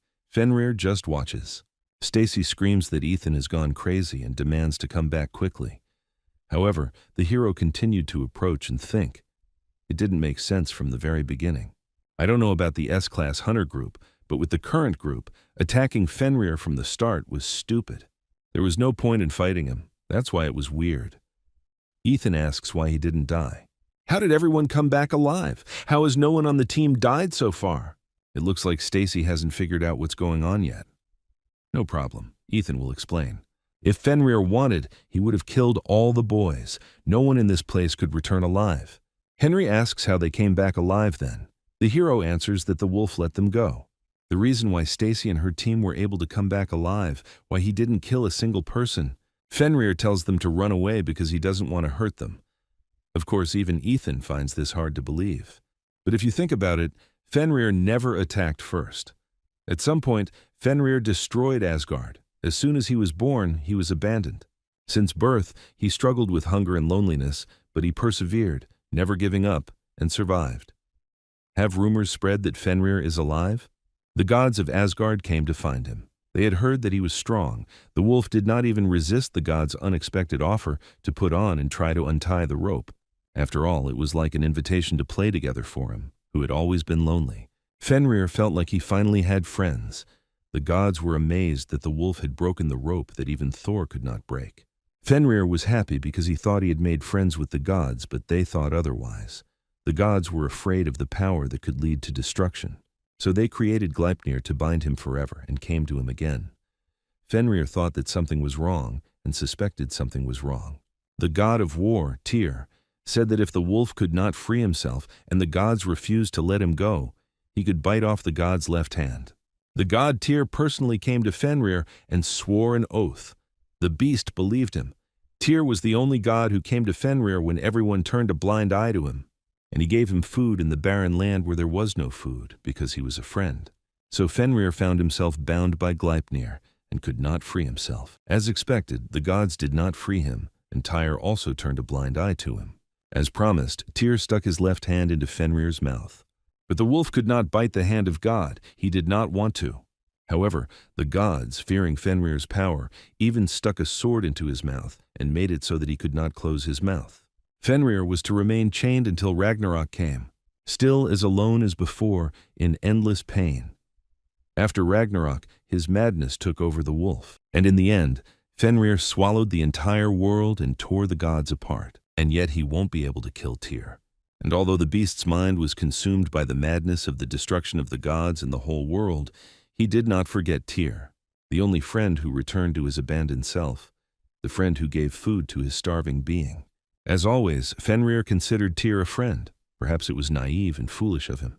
Fenrir in mythology was definitely not a wolf worthy of being called a wild demonic animal.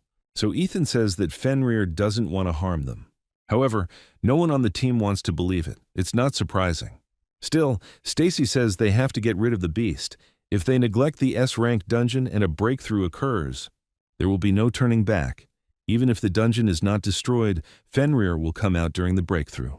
There is no guarantee that it will not harm people. Stacy says they will retreat and report this to the association, and also get help from S-rank hunters. The girl decided to give up on clearing this dungeon. And Stacy is right. To prevent the possibility of disaster, they must kill Fenrir. Ethan doesn't know why the beast is here.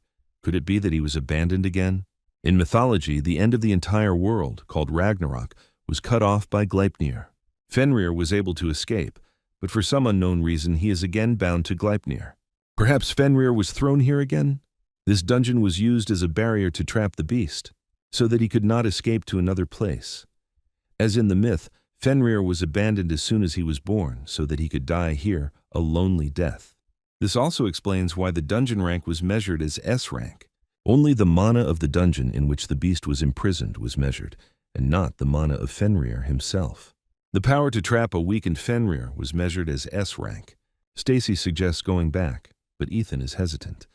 There's nothing he can do. There's nothing he can do for Fenrir with his powers. If they leave like this, it will be all over. Fenrir has no intention of harming humans. Even if he had already committed suicide when the team returned, he would not pursue them now. Because it's stupid. Just like in the myth, it'll all end as soon as the guys leave the dungeon. Even if it's Fenrir, it won't be able to stand up to a group of S-rank hunters. All they have to do is gather the S-rank hunters and clear this dungeon. If Fenrir is weakened and tied up like he is now, he will definitely be attacked. That will be enough for them. The beast can't put people in danger, right? Fenrir just needs to be gotten rid of. Even if the guys leave like this, there won't be any problems. All Ethan has to do is live his life as usual. Go back to his everyday life. Make gear and make videos on YouTube, make money, study GodTube to cure Chloe. That's it. That's all Ethan can do, but why can't he take these steps? Abruptly, the hero returned to Fenrir. Abandoned wolf. The beast never harmed anyone. He did not dare to harm anyone even when he could suffer himself. But in the end, it is a monster in the dungeon, and a demonic monster that threatens people, so the guys have to get rid of it. You can't leave him alive. Unfortunately, there is no other way. GodTube legends never give up. Under no circumstances. They never lost even battles that were unwinnable. They never gave up, even if the fight never ended. Because they overcame the impossible and eventually became heroes. If there is no way out, they will create one. Ethan said he would destroy this dungeon. Stacy screams at him in panic. The problem is ultimately this dungeon. It's the barrier that holds Fenrir, the dungeon that can be destroyed. What if we destroy the dungeon itself? Stacy screams that it's impossible. To destroy the dungeon means to destroy the space, and only God is capable of this. It's still dangerous to summon that level of power. But Ethan can't stop. The river does not drink its own water, the trees do not eat their own fruit, the sun does not shine for itself, and the flowers do not smell fragrant on their own. Gentlemen don't think only of themselves. Ethan really does sound like a scientist. He can only laugh because no one will admit it, and the hero won't even be able to make money from it. But still, if you don't get angry even when others don't acknowledge you, aren't you a gentleman? A gentleman doesn't get angry even when the world doesn't acknowledge him. Ethan doesn't know how gentlemen are, but in today's world, it's enough not to be called an idiot. But for some unknown reason, Ethan just wants to be a decent person. Not those who are good in themselves, but those who treat the people around them well. Ethan doesn't know, but the thought came to him suddenly. After watching Confucius's video, after looking at the wounded Fenrir, such a thought came to his mind. Therefore, Ethan prepared the divine martial arts of Hercules. The teacher said that they are not only used for fighting, and space is the most important law by which the world is structured. The first technique is the dragon's outgoing strike. The aura spread for kilometers. It was as if a glass sphere, a barrier, had shattered in front of Stacy. She immediately ran to Ethan, who was lying on the ground. Our hero is still alive, and then Fenrir came, whose chains were finally broken. Stacy knew Ethan wasn't a normal traitless awakened when he fought the troll. But what is this terrifying force that destroyed an entire dungeon? Still, it's not time to be surprised. Before the dungeon collapsed completely, they had to get out of here. Stacy took Ethan's arm and they walked towards the exit. After some time, the hero woke up. He believes that he is in the VIP ward of the SH Group Hospital, and Stacy was there the whole time. She immediately jumped up and asked if Ethan was okay. The hero asked why she was there. The girl raised her hand with the IV and replied that he could see that she was also a patient. Stacy asked if he was uncomfortable. Of course, would she be comfortable in his place? Who doesn't like being with a beautiful woman? No, as Confucius said. Men and women don't sleep together after age 7. Men and women can't be in the same space after age 7, so why? Wait, what the hell is Ethan talking about? Stacy suggested that Ethan ask what happened.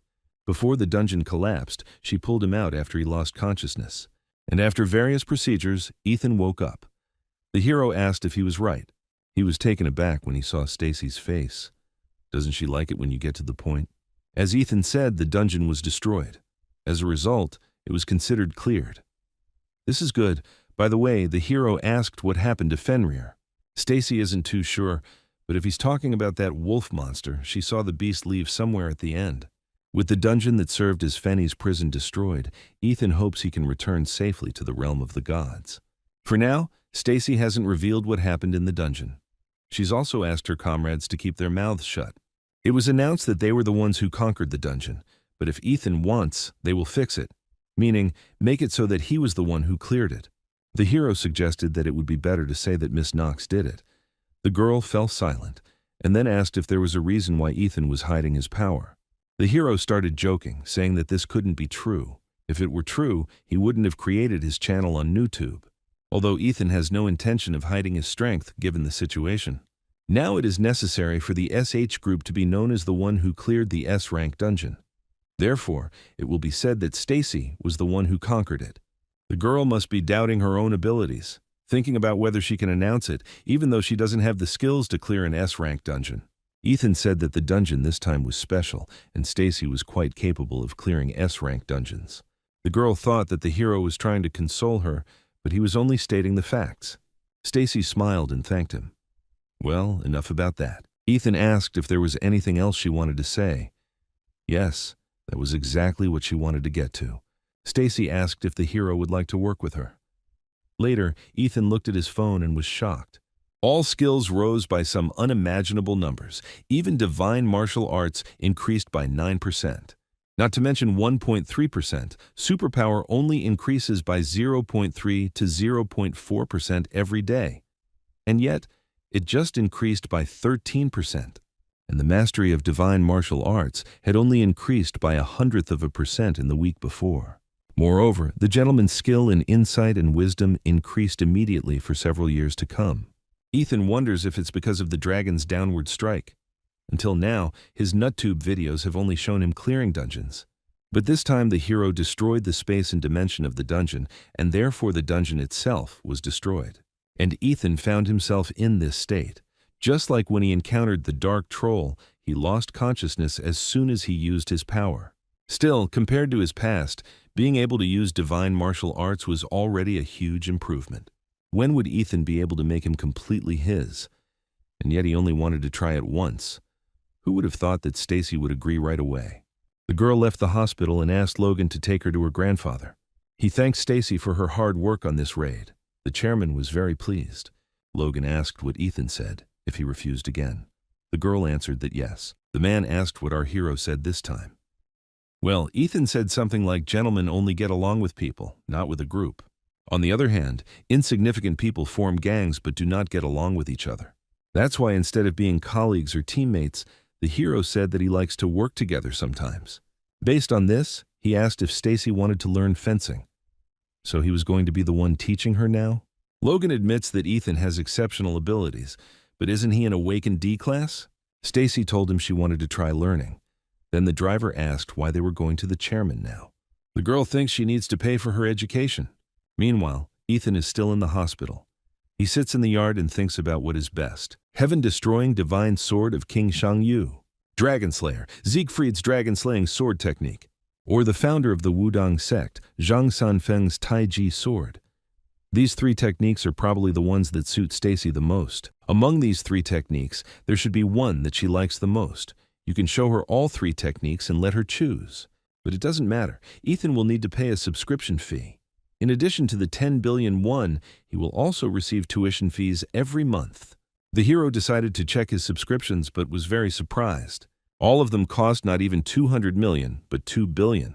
It's not clear why it's so expensive. The Confucius channel costs 1 billion, and that's even more expensive. Ethan began scrolling through his phone frantically. This couldn't be happening. He opened the Hippocrates and Ho Chung channels. Last time the hero checked, it was definitely 100 million. The subscription price had increased to 2 billion. Does this mean that the subscription price increases with the number of channels he subscribes to? So it will be 3 billion. No, maybe 4 billion or even more. Wait, if it continues to grow like this, there is no reason to choose all three. Even if it goes up by 1 billion, the total fee alone is 9 billion. Ethan can sign up once and cancel it. But can he do it after registration? Now what, will he have to pay 9 billion every month? No, if Ethan does not pay, the subscription will be canceled automatically. Even if he only chooses one sword technique to teach Stacy, the subscription to the next channel Ethan chooses will also increase. Because the channels he subscribes to add up. No matter how much money Ethan makes, there's no end in sight. Suddenly, he felt a strange energy and presence that did not belong to a person. The hero came closer to the bushes and saw something that looked like a dog. But upon closer inspection, it became clear that it was Fenrir, who was playfully wagging his tail. But where did he come from? And the beast became much smaller. Suddenly, Fenrir threw the mouse out of his mouth. Does he really want Ethan to eat it? The mouse is still alive, but as soon as the hero stretched out his hand, Fenrir immediately ran away. What's going on? The hero told Hercules everything and he angrily asks why. After all, he taught Ethan how to win. The hero asks specifically because he doesn't know. Hercules said that Fenrir's weak point is his sides, and that he wouldn't be able to use his full power if you grabbed him by the tail. But none of this advice worked. Hercules replied that it was because Ethan was too weak. He should have said so from the start. No, he could have at least warned him. The hero almost died. Hercules asks, who would have thought that Ethan would give up so weak? Well, it doesn't matter now. The hero asked to tell him a strategy that would suit his level, and not to teach him his own methods of combat. Hercules screams that this is not fair. He cannot accept it. Even his muscles say that it is not fair. What a relief that everything was resolved in the end. Ethan could have died. But more importantly, his video, the one he filmed in the dungeon, was completely erased. The video featured not only Fenrir, but also Stacy, and it certainly had at least 1 million views. It could have brought so much benefit to the hero, but now it is gone. At the door of the chamber, Ethan saw Fenrir again, but he was sad. Hercules continued to grieve, and when he looked at the door, the beast immediately ran away. Since they had fought before, Fenrir should remember him. Coming closer, Ethan saw that the beast had brought a dove, not this time. The hero touched the animal and the bird immediately stood up, that is, it was alive. She waved her head and flew away. Hercules asks where Fenrir came from and what kind of dove it is. Ethan doesn't know. Maybe Fenrir brought him a pigeon to eat. Hercules is very surprised. He is not even a cat. The hero himself does not know. In any case, if Fenrir brings Ethan, doesn't that mean that these animals are his prey? The hero thinks he is an animal who wants to hurt other animals. In that case, why is he bringing it to Ethan? Is he asking them to kill him? Hercules was very surprised and asked where Fenrir came from. Ethan told him everything that happened in the dungeon. It's so strange that Fenrir appeared in the hero's dimension. It's unclear how he can exist like this. Ethan was curious too, but wasn't Hercules the only one who didn't know how to get here? Hercules replies that this is nonsense and their dimensions cannot overlap. Ethan then asks where Fenrir came from. So it's true that Hercules is the only one who doesn't know this. He asks Ethan to trust him. It's also unfair. Shows how his muscles say it's not fair. Yes, of course they do. In any case, Ethan managed to survive after using the dragon's outgoing strike. Hercules asks how the boy managed to use it. Ethan says that he just had luck on his side. But the teacher says that his dragon outgoing strike can't be used just by relying on some kind of luck. By the way, Ethan asked why Hercules doesn't teach him the next technique. It's not that hard. But the hero seems to have to give something in return. Got it, he'll let the teacher know the content of the next video. Pandemonium's top leader, Cole Hawkins, was informed that a new order had come in. Ethan Carter, a D-class hunter. Cole told the girls to leave and then asked if the guy was making fun of him. Does their pandemonium seem funny? However, the guy claims that Ethan is an unusual D-class hunter. Cole replies that D-class is D-class even in Africa. He must have heard that Stacy from SH Group cleared an S-rank dungeon. Of course, Cole knows. It's all anyone talks about on the internet. The subordinate says Ethan has something to do with it too. Cole is surprised. The guy is some kind of trash D-class. The subordinate doesn't know the details, but Ethan seemed to be helping Stacy. The manager asked what the order was. The guy needed Cole to confirm it. It didn't matter how he did it. More importantly, it's a VIP order. Cole apologized, but he can't fulfill it. Cassie Wang made her move. The human butcher from the inspection bureau finally moved. Cole doesn't know what she found there. But he causes the group a lot of problems. If Cole gets caught by this bitch, even he won't escape unscathed. Moreover, a new branch manager was recently appointed in Korea, and Cole does not want to create unnecessary problems for them right away. The subordinate is in complete shock. Let Cole just not say that the leader is at the level of the scar. The key figures, called Pandemonium leaders, are divided into 5 levels: tier, fracture, crack, scar, bruise.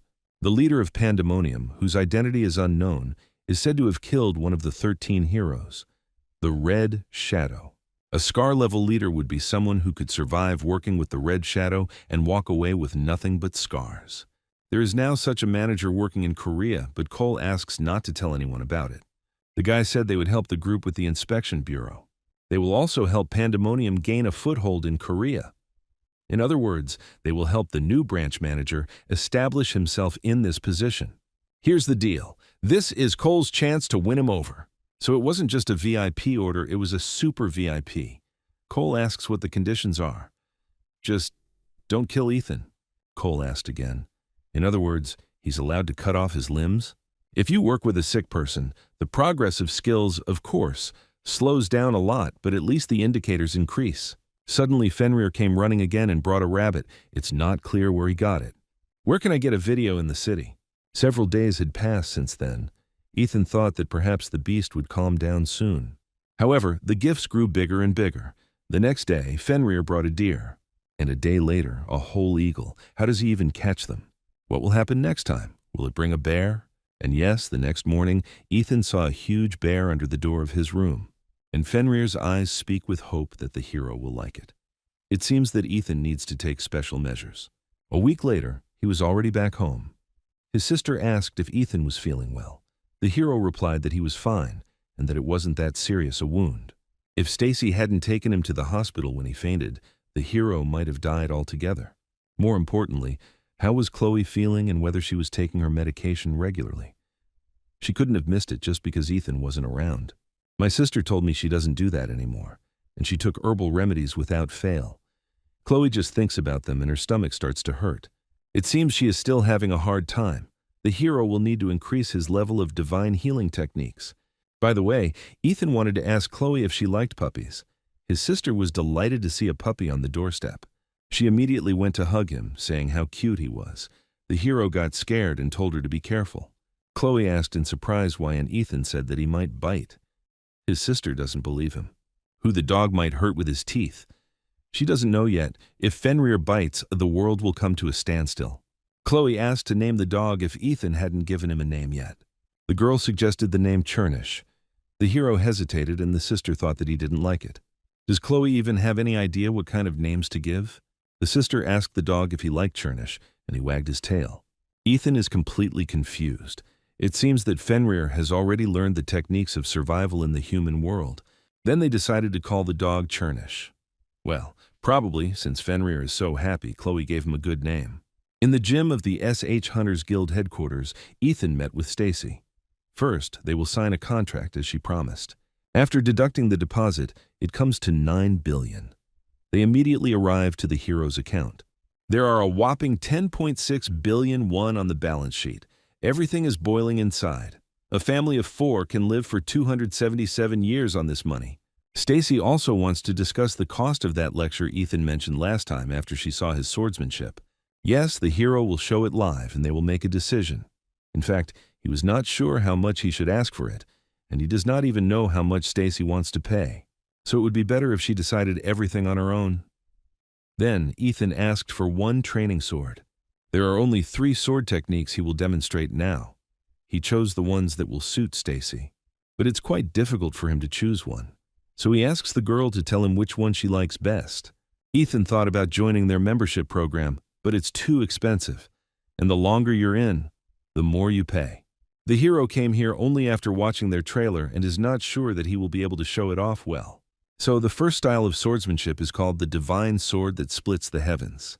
Stacy is in shock. She couldn't see the sword move. She can't even move. Unlike last time, Ethan swung rather slowly, but his suppression definitely affected her body. Now the hero will show the style of wielding the sword of the dragon slayer Siegfried. He made many swipes and a bright pink silhouette of a dragon appeared in the air. Stacy was becoming more and more shocked. And finally, the Taeguk sword style used by Zhang Sambong, the founder of Wudang. This style contains the origin of the universe. The swing of the sword summoned all 4 elements, that's all. These are the 3 sword techniques Ethan can teach the girl. He asks which one she liked the most. At the same time, there's a car parked in front of the guild headquarters. Cole asks if Ethan has come out yet. The driver cannot confirm that they left there. He does not understand what they are doing there. Cole believes that Ethan offered Stacy some of his services. At first glance, he looks menacing, but in bed he will behave completely differently. The man mentioned that this Ethan has a younger sister. The driver says that if they get involved with strangers, they might get into trouble. If the ID gets wind of this and Cassie gets involved, Cole said not to worry. The people behind the council will figure it out themselves just fine. If they just show a little attention to this guy's little sister a couple of times.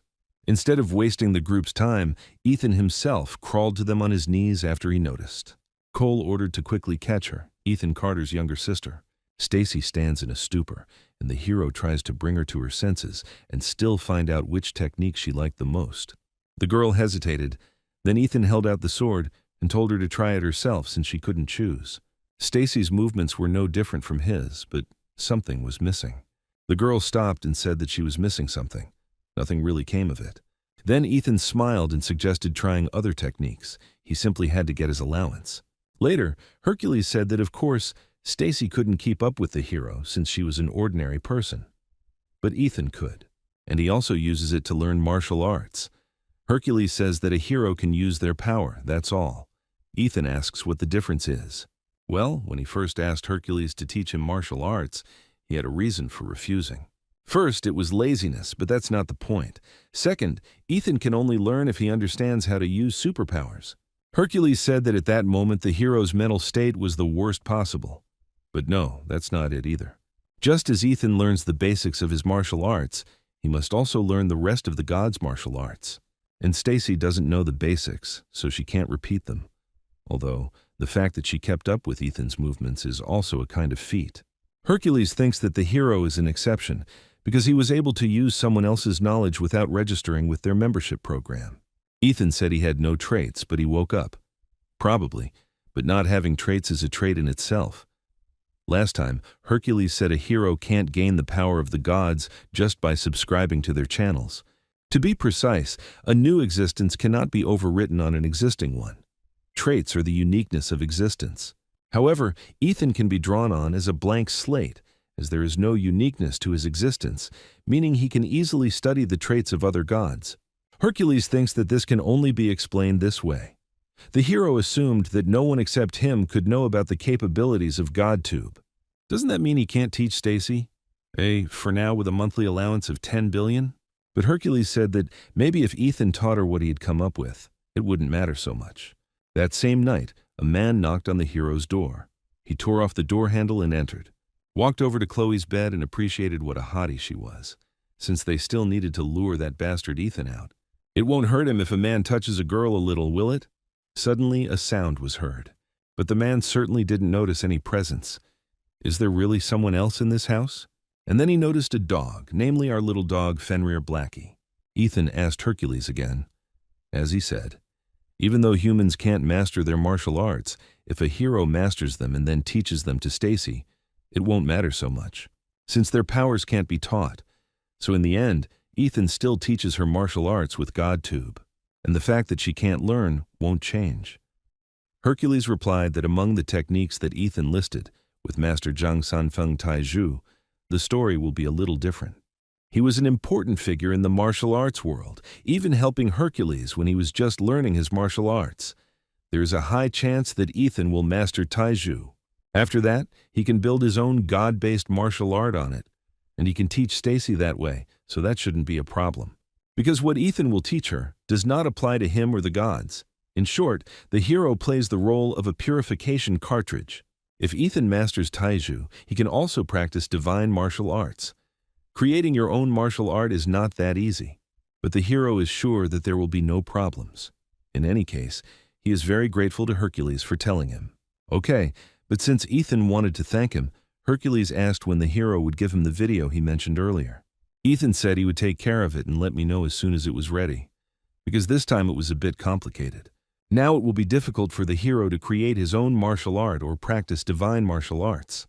So how will he teach Stacy a martial art based on Taizhu? When Ethan returned home, he saw the front door handle torn off. He panicked and ran into the apartment. What a relief that Chloe is still sleeping peacefully. On the floor, the hero saw a scratched, unconscious man, and next to him was a joyful Fenrir. Ethan praised the dog for protecting Chloe. The hero has never seen this man before. Judging by his energy, he is definitely an awakened person, not an ordinary person. Even though Ethan doesn't know how he got into their house, he's sure he has bad intentions. The hero thanked Chernish again and asked him to look after the house for a bit. Later, the criminal woke up beaten and tied up somewhere in the basement. He was very surprised to see Ethan in front of him. The hero did not expect that the man knew him. He will ask the criminal a couple of questions. He just needs to answer them correctly. The man began to insult Ethan, and then with a slight movement he tore the ropes. As the hero thought, this asshole came to his house with bad intentions. Ethan pressed his superpower on the man's shoulder so hard that he screamed. The hero grabbed his face and told him to shut up. If Chloe wakes up, okay with them and the questions, Ethan will just kill the man. And he is not the kind of person who will take the word of someone who still has intact limbs. Ethan brought the man's body to the building he had blabbed about. The hero turned to the criminals and asked where Cole Hawkins was. The guys pretended they didn't know anything and said it was some kind of nonsense. One of them approached Ethan and advised him to cool down and go home before something happened to him. They asked if he even knew who Cole was. They advised him to get lost if he valued his life. But Ethan, already with his super pressure, asked where Cole was. The guy got angry and wanted to hit him, but the hero pinned him down and repeated his question. The guy doesn't understand why some stranger is so strong, and then Ethan throws him back. The other bandits immediately rush to attack the hero in response. They say that he seems to be very confident in his skills, but he is finished. Ethan kicked the ground with his foot and then threw the resulting sharp rocks at the bandits. The hero grabbed one of them and asked again where Cole was. Meanwhile, at the Hunter Inspection Bureau, Casey was informed that Pandemonium had made its move. The commander asked if their location had been found out. Layla replied that no, but the traces of movements were clear enough to track, so they would find out soon. Cassie says to immediately gather all members of Squad 4 and request reinforcements from all possible guards. Demands to gather even those guards who can't move. Cassie needs to go too. But suddenly the man stopped her, apologizing for disturbing her during the service. They had received an urgent task. It looks like Cassie is needed there. The girl apologized, but she doesn't think she can help them now. However, the man added that this was a special order from the chief. A C-class dungeon had appeared in Sandudong. The man thought Cassie should go there quickly. The girl asks if she really needs to go there and suggests sending another squad. The man heard Cassie ask for backup. He can refuse this request. Moreover, he does not think the chief will turn a blind eye to it. He tells her that he can't bear the consequences of Cassie's choice, so she must be prepared for that. To think that such a bastard would be the head of the Hunter Inspection Bureau division. Cassie replied that she didn't care whether she got fired or not. Let them do what they wanted. Let's get back to Ethan. From the bandits, they are approximately awakened, judging by their unusual appearance. It won't be an easy fight, but these bastards are after Chloe. If the hero lets them get away with it, gives in, those bastards would get up to their old tricks and target her again. He had to destroy them. Beasts with no morals or ethics, acting more on instinct than reason. Ethan must deeply root fear into their instincts instead of reasoning with them. To drum into them that they must never cross his path, so that they would scream in terror at the mere mention of his name. The bandit decided to pounce first, but he never expected Ethan to take off so quickly. The hero threw him back into the crowd. It was clear to the bandits that this was no ordinary guy. They decided not to rush in haste, but simply surround and attack. In a fight with several opponents, they attacked 3 at once, maximum 5. They know that attacking a large number of opponents will inevitably lead to confusion and chaos, so it is much less effective than fighting one-on-one. Dozens of people forming a huge formation, attacking in unison without getting confused and perfectly exchanging tactical information with each other. Of course, it is too absurd to call it the art of construction, but they imitate it to some extent. The teacher told me that the key that I break the art of construction is simple: the door of life and the door of death. First, you need to learn to distinguish them. There are several types of construction arts, but they all necessarily follow one principle. At the end of both are 16 arrays of heavenly charge. In the center are 12 arrays of earthly charge. Even if Ethan tries to remember, he doesn't understand what the teacher's talking about, but he can see it vaguely. A small space between the running bastards. Insight tells the hero that this is a huge door of life. The human body has several vital points. Renmai, Yuanshu, Xiaohuang, where the Qi acupuncture center is located. The door of death is everywhere. Ethan sees no door of life anywhere. The bandits surrounded him and were happy to have caught the rat. No matter how experienced you are, fighting 100 people running at you at once is always very difficult. Hercules said that no one can stand against a group because fighting them immediately becomes difficult. Even if you have a bunch of small fry around you, sometimes you don't see a way out of the situation when you are surrounded. And what should we do then? Break through with force. Ethan drove the bandits away with the help of super strength. And so, when he takes them out one by one, in the end the strongest of them will appear. Cole came out of the building and asked what all the fuss was about. He asked who the bastard was. Hercules doesn't know why, but leaders always appear last. But he told Ethan that when he saw this bastard, he was to kill him. The hero pounced on Cole and threw him into the wall with great force. The leader's subordinates can't understand how he ended up knocked out with one blow. What nonsense! Cole spat out blood and stood up slowly. This guy in front of him, our hero, doesn't look particularly strong. But if the attack had really been a surprise, Cole would have really died. He asked what the hero wanted. Ethan asked the man if he had ordered Chloe's kidnapping. Cole now realized that it was Ethan standing in front of him. The hero once again asked if the man had ordered Chloe's kidnapping. Cole looks at him and realizes that this is the face he saw on the website. But he said he had a D rank, however you can't trust anyone here. Ethan asks one last time if Cole ordered his sister's kidnapping. The man asked with a creepy grin, "What if yes?" He knows that Ethan's level is higher than stated, but that's all. As soon as the hero heard this, he swung his fist at Cole. However, the man grabbed his hand and said that Ethan was fast. Cole strained every sense he had, but still almost missed the blow. Ethan may not be so bad, but that's all. The man said that the only thing the hero lacks is strength. From what Cole sees in the video, he can assume that Ethan's power is tied to will. And this means that the stronger he is, the weaker the guy is. The leader of the Pandemonium Squad entered a state of physical enhancement and became several times larger. Even though Cole attacked, Ethan still managed to hit him in the stomach. No one with D rank is capable of this. The man came up and said that the hero had already done enough and it was time to open his eyes. Cole welcomed Ethan to Pandemonium. The subordinates tried to say something to their leader, but he just shut them up and ignored them. Ethan had so much power. What was the point of living a normal, boring life? Cole said they were special. There was a difference between them and ordinary people, who were no better than scum. That was only fair, wasn't it? Why should they live by the rules that these insects created? Let them live by the laws that they created for their own safety, but not super beings like Pandemonium. What's the point of sacrificing yourself for the weak? Cole asks if the weak shouldn't sacrifice themselves to them because they are superhuman. And the strong man must oppress the weak. The strong can do everything, Pandemonium will create a world where strength determines power and justice. Where there are no rules and laws. If you want something, take it. You can get drunk, you can rob. Ethan asks what Cole is talking about. He wasn't really listening. It seemed like the man needed to talk, so the hero kept quiet. Ethan asked if he was done talking nonsense. Cole thought it was because of his sister, but giving in to such feelings was stupid. Ethan asked thoughtfully why it was stupid. The man replied that if you are controlled by personal attachment, then you are a weakling, but the hero did not agree. That means Ethan is a human being and not an animal like Cole. The man chuckled. She admires our hero's abilities, so she gave him a chance, but if he is ready to sacrifice his life, Cole says just don't regret it later. The chain on his neck broke and he was completely confident in his superiority. However, after he hit, he realized that he was thrown back.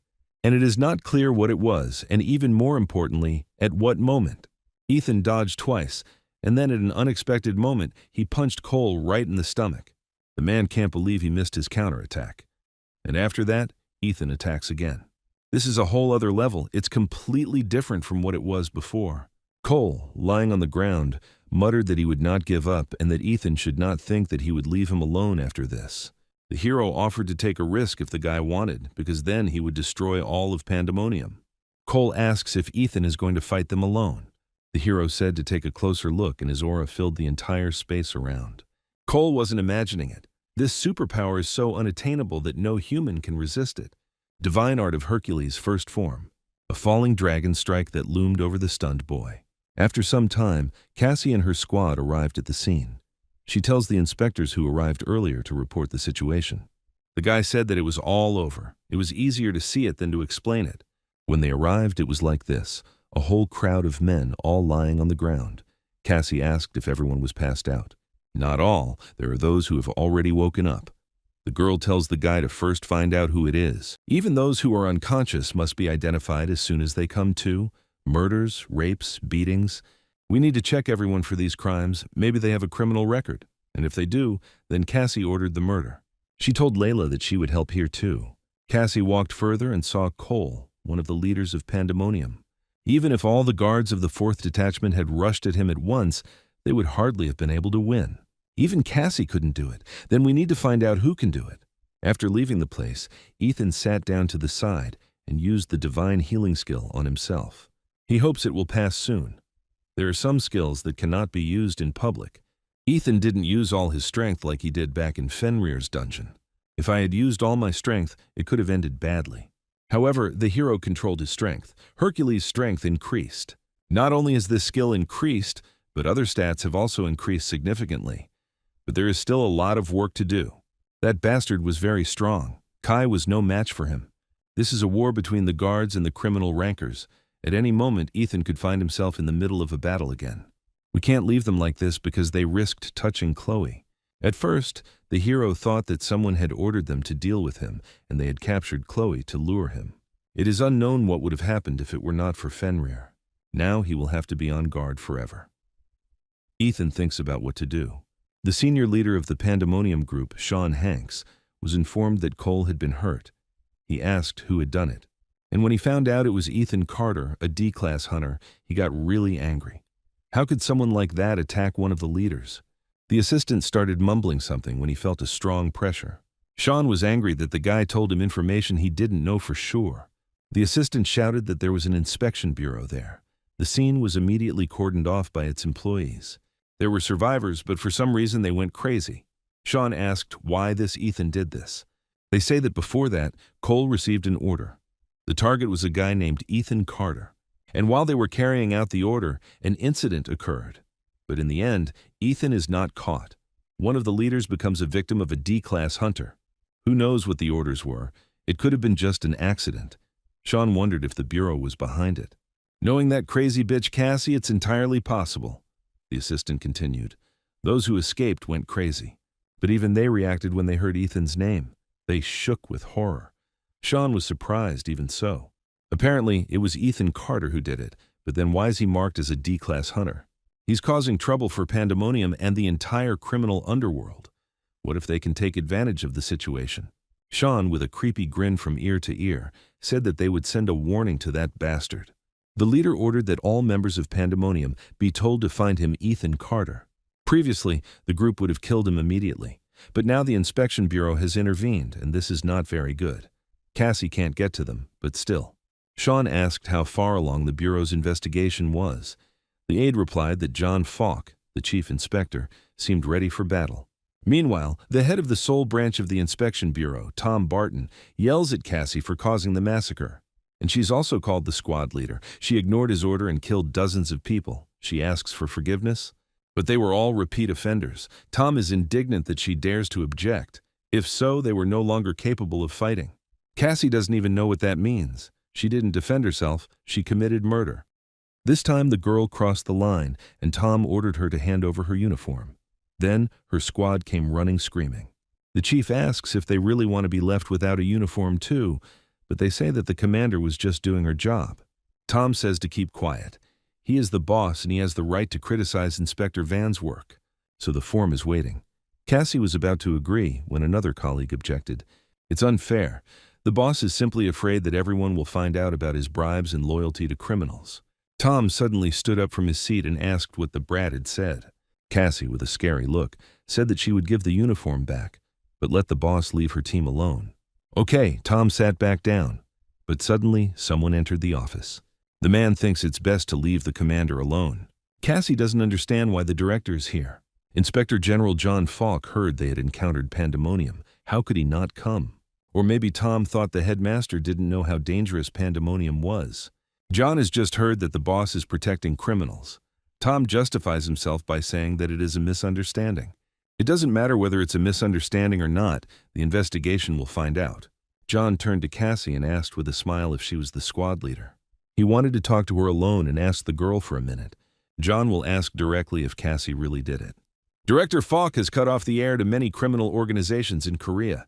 The very fact of his existence frightens criminals. And he is the son of Will Falk, one of the 13 saviors of humanity. John already knows about what happened, but he asks if the killings were necessary. Before, when the demon world invaded ours, the awakened became the hope of humanity. But the more stable the world became, the more everyone thought about money. But John's father said that was normal. He said he fought for years because he wanted it more than anyone else.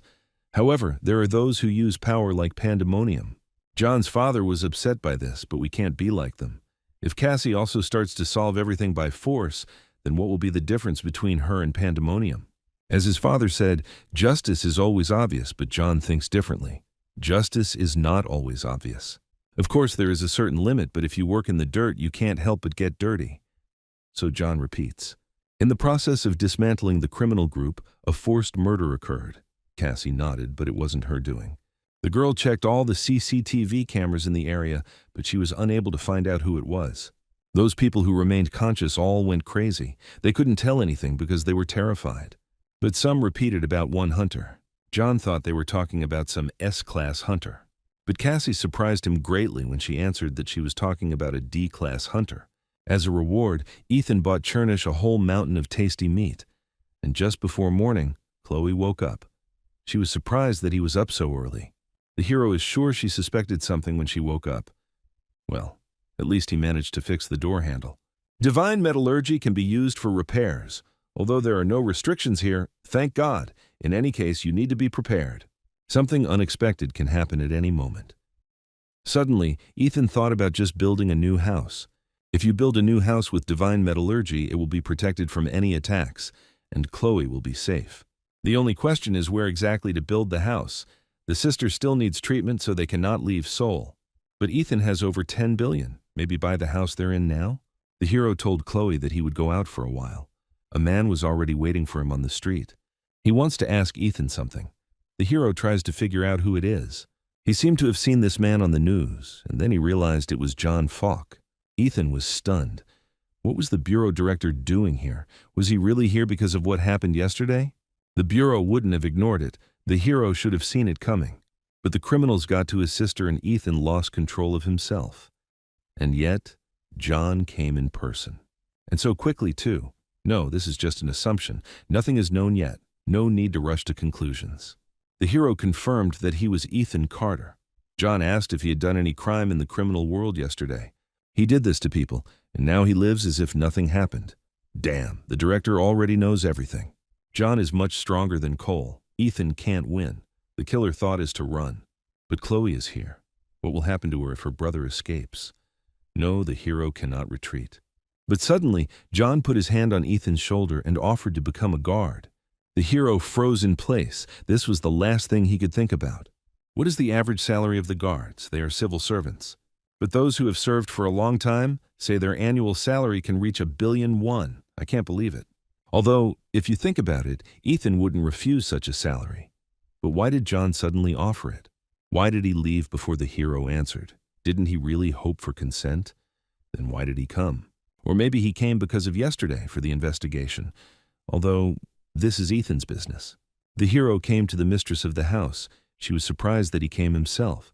He said that he wanted to talk about the house in which he now lives. He asked the woman if she wanted to sell it. She asked again, surprised why he was asking. She said not to worry. As long as Ethan lives there, he won't sell it. And housing prices are such now that it's not profitable to sell. Interest rates have gone up. Realtor fees have gone up. Basically, a woman won't sell her house until she has kids. But that's not what Ethan meant. It's just that if a woman is thinking about selling, he'd like to buy. She asked how he could afford it. As the owner knows, Ethan is one of the awakened. He has money and would like to buy her house. The woman is happy. But she doesn't know. The guy himself knows that the house is very old and it's not easy to live in it. Ethan replied that he had become very attached to him. Well, if he wants it that way, the woman will give it to him for $150 million. Ethan was surprised by such a small amount. The woman just knows he's having a hard time, that's all. And even if she put it up for sale, she wouldn't get more. The landlady says to just accept it. But no. If it weren't for her, he and Chloe would probably die on the street. So Ethan will buy a house for $1 billion. Building the house turned out to be more difficult than he thought. So many papers, registration, building permits, and all that. To get permission, you will have to spend several months. You will have to go and get documents. He can't even upload videos to YouTube, and in the comments people are already asking why there are no updates. And Ethan still needs to prepare for his fencing lesson with Stacy. The hero subscribed to Jang Sambong's channel for $2 billion a month. If you subtract the cost of the house, you are left with $6.5 billion. Channel subscriptions alone cost $3.1 billion a month. They also told me to buy Thai Gook. Ethan is crying for his money. It's clear he should go and ask himself. Later, Ethan came to the SH headquarters living room and met Stacy. It seems that she's getting prettier every day. The girl asked how much the training would cost. Ethan said that 2 lessons a week, the training itself will cost $10 billion a month. He asked if it was okay. Stacy said it was fine. Ethan was shocked that she agreed so quickly. Is $10 billion really such a small thing for the SH group? Maybe they should have shut their conscience and asked for more? That was about the amount Stacy had been counting on. Grandpa wouldn't let her spend more. Moreover, this is not a one-time purchase, but a fee that will need to be paid every month. Then they came to an agreement. Yes, $120 billion a year is a big sum even for SH. By the way, Ethan wanted to ask about something. He's going to build a new house. It turned out that this was administratively much more difficult than he thought. Stacy asked if the hero planned to build a new house on his own. Ethan nodded. The girl replied that she would find out everything. It was amazing. She understood everything too quickly. In the forge, Ethan created a weapon. But what kind of weapon is this that can only be used once? The material is just terrible. Aiden was shocked. He asked if Ethan had been training all this time. He could use some too. Stacy took care of all the paperwork associated with the house. Emily suddenly came. She was just passing by and remembered about Aiden, so she came in. She was glad to see Ethan. How old, how old. She asked what was new. The hero answered sheepishly that there were a lot of things, and Emily asked him to tell her more about them. Well, if you remember the fight with Fenrir, and then the elimination of the Panlemonium criminals. But Ethan replied that there was nothing interesting. Well, if he still needs her help, he can contact her at any time. Then Ethan asked if he could ask for a favor. Emily looked embarrassed, but it was nothing. The hero asks for help with building materials. Well, it's not difficult. But Emily asked why he suddenly needed them. Ethan replied that it was to build a house. At first the girl didn't understand. But then, when she realized it, she asked in surprise if he really wanted to build the house himself. Emily knows that Ethan has a very high crafting skill, but crafting weapons and building are different things. The hero handed the girl a list of the necessary materials. After looking at it, she first said that these were not building materials. And then she was completely floored. It looks like Ethan wants to build a house out of monster remains. The hero replied that this was exactly the kind of house he was going to build. Regional Investigation Team Leader Killian Hawk met with John on his own initiative. Said Sean Hanks didn't do anything. Thinks the ringleader figured out who was behind it. Looks like he was trying to cover it up. John said indifferently that it was a disgrace. He asked why Killian was looking at him like that. People are predictable. Or is it because he's the only one drinking now? Of course, if a man wants to try it too, Killian asked why John didn't do anything to Ethan. The director replied that there was Cassie Wang, the commander of the 4th Guard Squad. She said that all was not as it seemed, and Ethan has more humanity than the others. John asked how long Hope's supervisor had been with the Bureau. Almost 7 years old, he's also an old man. John woke up at 11, trained with his father for 8 more. And then he told him to go and see the world. John wandered for 5 more years, then joined the Bureau and worked there for 20 years. Caught many criminals. Many tried to kill him, but John killed them. Otherwise, there could have been many more sacrifices. Maybe that's why he's tired of being human. Humans are much worse than monsters. John knows in his gut that the guy isn't a criminal. In fact, he doesn't trust people. You have to be vigilant when dealing with them. Frankly, in John's eyes, everyone looks like a potential criminal. But there are still people who continue to believe in him. John asked the man what kind of people he thought they were. Those who need to feed their families. It's not that easy. You have to make sacrifices. That's why parents are all admirable. But Ethan has something else. He has to save his own sister. But Killian finds it suspicious that Ethan is engaging in such activities and lying about his level. He almost destroyed the criminal world single-handedly.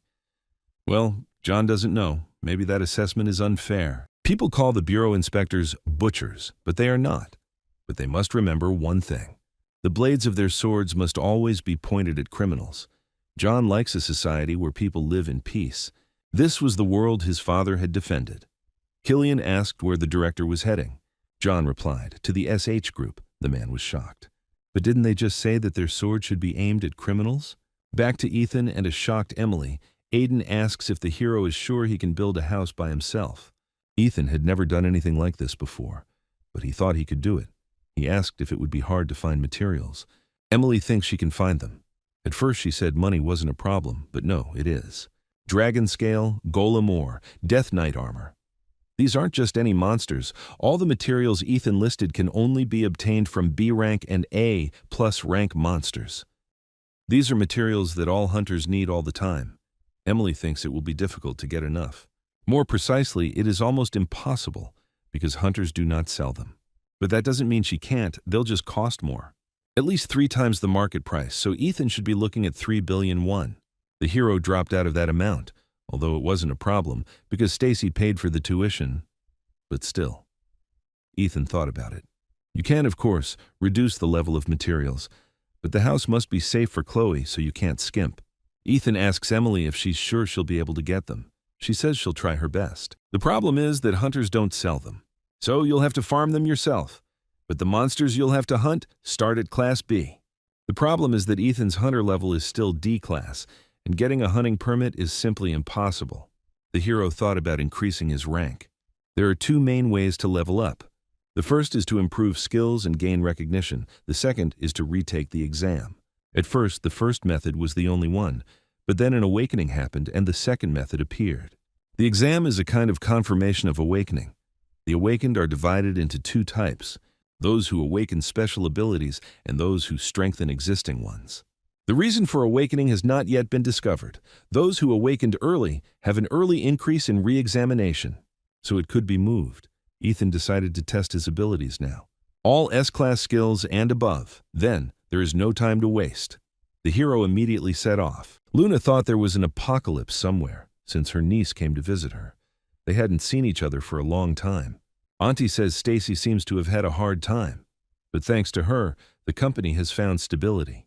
Stacy said she was just doing her job and that the company became stable thanks to its director. Luna says that Stacy is the future director and asks how long she plans to do this nonsense. The girl said that she came to Luna as a director and not as an aunt. Stacy was such a sweet child when she was little, and Luna's brother left her like that. For the Knox family, sharing blood means you're competitors. When Stacy's parents passed away, she found herself under pressure from all sides. In such conditions, it was impossible not to change. Luna would not have been able to survive either, if not for her father and brother. Although she couldn't help Stacy much when she was little, things were different now. Luna asked why her niece wanted to meet. Stacy said she wanted to build a house and asked if she could use the influence of the SH group. Luna thought that her niece wanted to build a villa, but no, an ordinary house. The woman, of course, is in shock. Maybe Stacy doesn't like the house she lives in now. If so, Luna can't stay away. She will report to the president from the construction department. If they don't involve subcontractors, they will be able to build quickly. However, Stacy said that the house was not for her, but she needed permission from the company. Meanwhile, Ethan is already sitting in the waiting room for the re-exam at the Hunter Management Bureau. All around are the unfortunate ones who failed. Confidence is 100 out of 100. They deny the possibility of getting a low grade. Ethan was like that too. After being awakened by the magical explosion in the dungeon, he thought that an S or A class ability had awakened within him as well. The hero even looked forward to the test results, but they disappointed him. Ethan turned out to be an ordinary person who didn't even make it to F class. Of course, now everything is different. Finally, it was his turn and the workers called him. A repeat examination is carried out using a scanner, which confirms the person's awakening. Ethan stood on the footprints in front of him. The measurement began. The hero was told not to move. But he doesn't even doubt himself, because he has so many skills. Soon the whole world will change. It was a shame that Ethan hadn't decided to review it for so long. However, he had other things to do. But the fight with Pandemonium gave him confidence. The hero will be able to defend himself. He has strength. He will not give up and will not submit to anyone. So there's no reason to hide anymore. Ethan heard the workers scream in shock. The world has recorded the first SS rank awakening. No, Ethan is the first SSS rank awakening. However, the truth turned out to be that our awakening hero had no ability, and his level was below class F. Ethan can't believe it. He tells the worker that there must be some kind of mistake. However, the retest was completed and the hero was asked to leave, although Ethan begged to repeat it again. On the way home, he wondered why it hadn't changed. It was impossible. Maybe the test hadn't been able to detect divine power. The highest rank that exists now is S, but Ethan's stats are even lower than F. But then the test would have shown impossible to determine or something like that. Hercules said Ethan was a nobody, but his personal abilities did not appear. Maybe that is why the test results did not change. Even though Ethan isn't sure about it, it makes sense. Or maybe it's because the skill level isn't 100%. The hero hasn't fully mastered them yet. He's still learning. By the way, how could he know the abilities of the gods? Is it even possible to learn and use them? Hercules said that Ethan is unique in his lack of abilities. That is why only he can know the powers of the gods. But who is that blonde guy in the dungeon? Maybe he knew something about the hero, that's why he came. The blonde said that day that he knew it would happen and apologized for dragging Ethan into it. Remembering these words, the hero thinks that the blonde knew everything. In any case, the retest was useless. Now I'll have to increase the number of dungeon raids and thus increase my rank. Ethan's grade is currently D, but I need at least A. Besides, he hadn't uploaded anything to YouTube for a long time. But he remembered something. Amazing video that fits this situation. Rob Knox, director of the SH group of companies, said the matter must be very important because the director of the inspection came to him personally. John says the visit is sudden, but the hospitality is top-notch. Well, he was the director of the inspection, after all. Rob told John to sit down and ask the reason for the visit. John asked if their company was not a pillar of the Korean economy, but he was the CEO. Provides security throughout Korea. John says that running a company means being able to direct your efforts in the right direction, and also to be able to please investors. So it is important not only to have business acumen, but also to be able to sell. And also do not forget about family. After all, sometimes you have to stab a loved one in the back.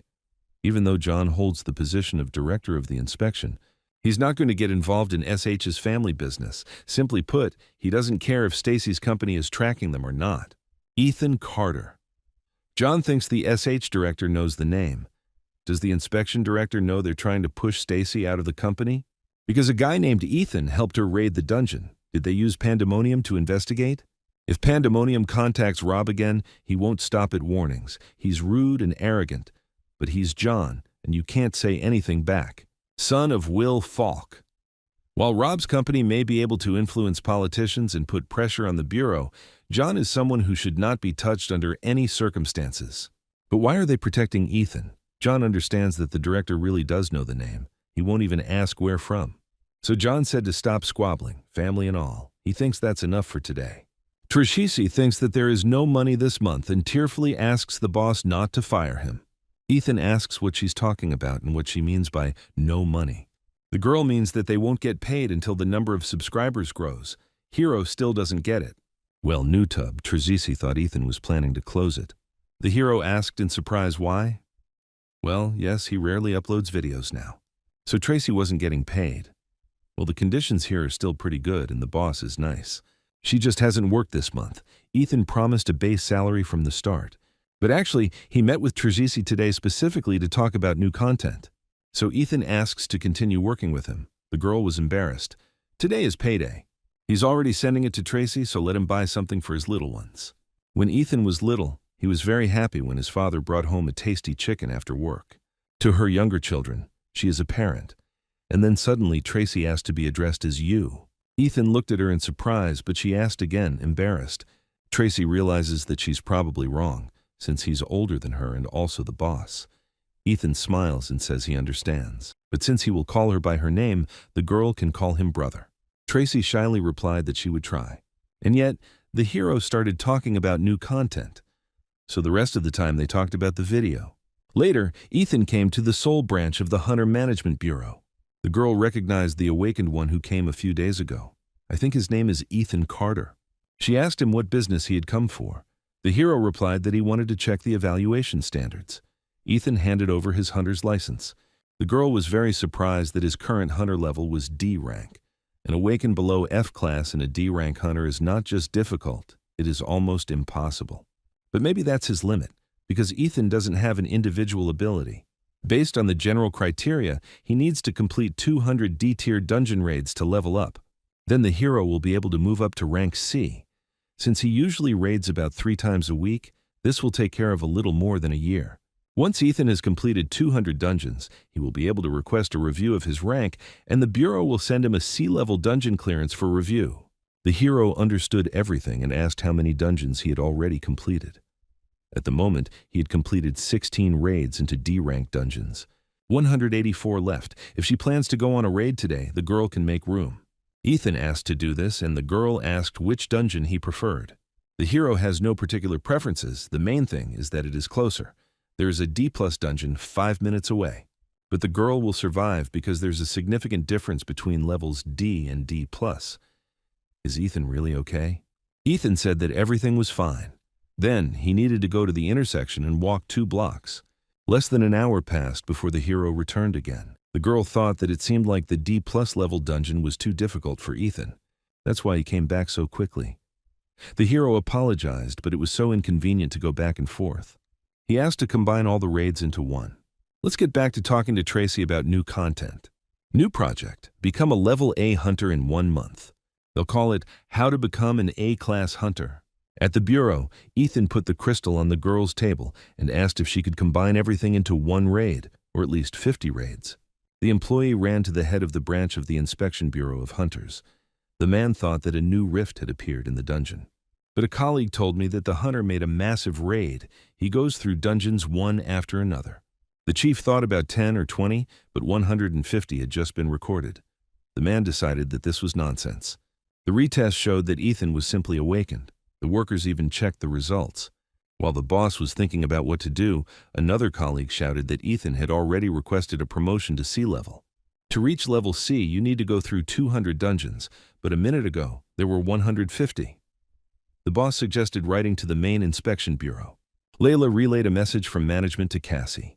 One hunter had gone from a D to a C in just 3 days. The management wants the main bureau to conduct a small investigation. And when Cassie heard that it was about Ethan, she was shocked. Was he really trying to officially establish his rank? It's easier to take a retest, but since the level was raised by achievements, it means that retesting is impossible for some reason. Maybe Ethan became stronger by using some illegal method like black magic. Cassie asked Riley from the 4th Bureau response team if she had encountered any awoken who gained their powers through dark magic.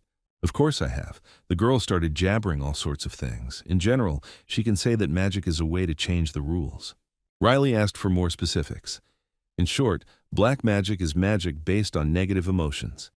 Joy, anger, anxiety, fear, love, hate, greed. What is commonly called the 7 passions of man. Black magic exists due to these passions. The stronger the passion, the greater the power of magic.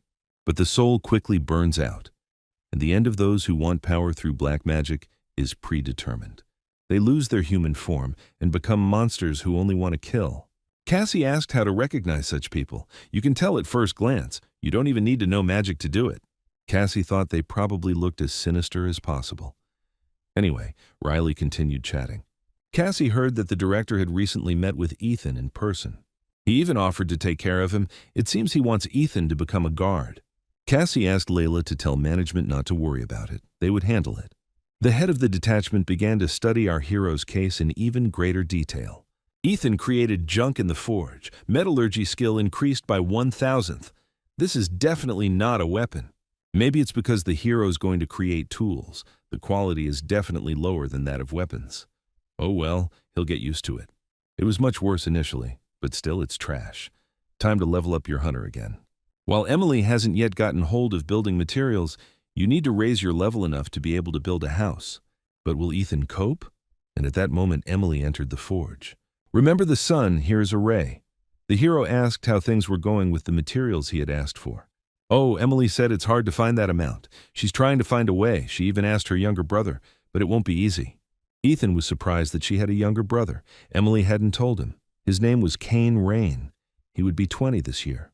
He is an awakened one, so he works as a hunter now. Emily asked him to help with materials. Still, these are parts of B-class monsters. Emily said that Cain is currently a B-class hunter, and the personality is A+ rank.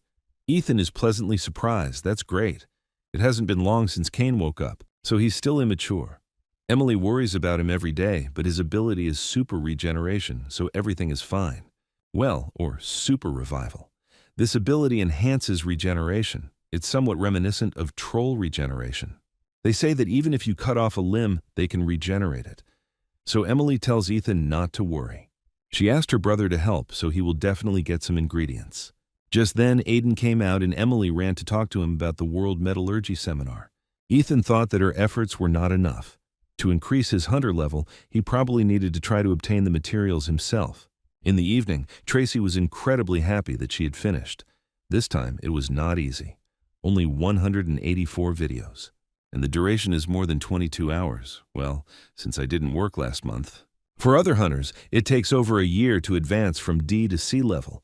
But for Ethan, it only took 3 days. At this point, the hero dumped another 300 videos for Tracy to edit. She is shocked that he has already moved from level C to B. Does that mean she'll have to re-edit everything? But at that moment, Ethan's money arrived. He sent 10 million as a bonus for editing. If the views are high, Tracy will receive bonuses. Then the girl decided that she needed to try for her little ones. The video of the first part about quickly raising the level of a D-class hunter to A-class gained more than 800,000 views in a day. Tracy is a great editor. Ethan didn't think it would go so well.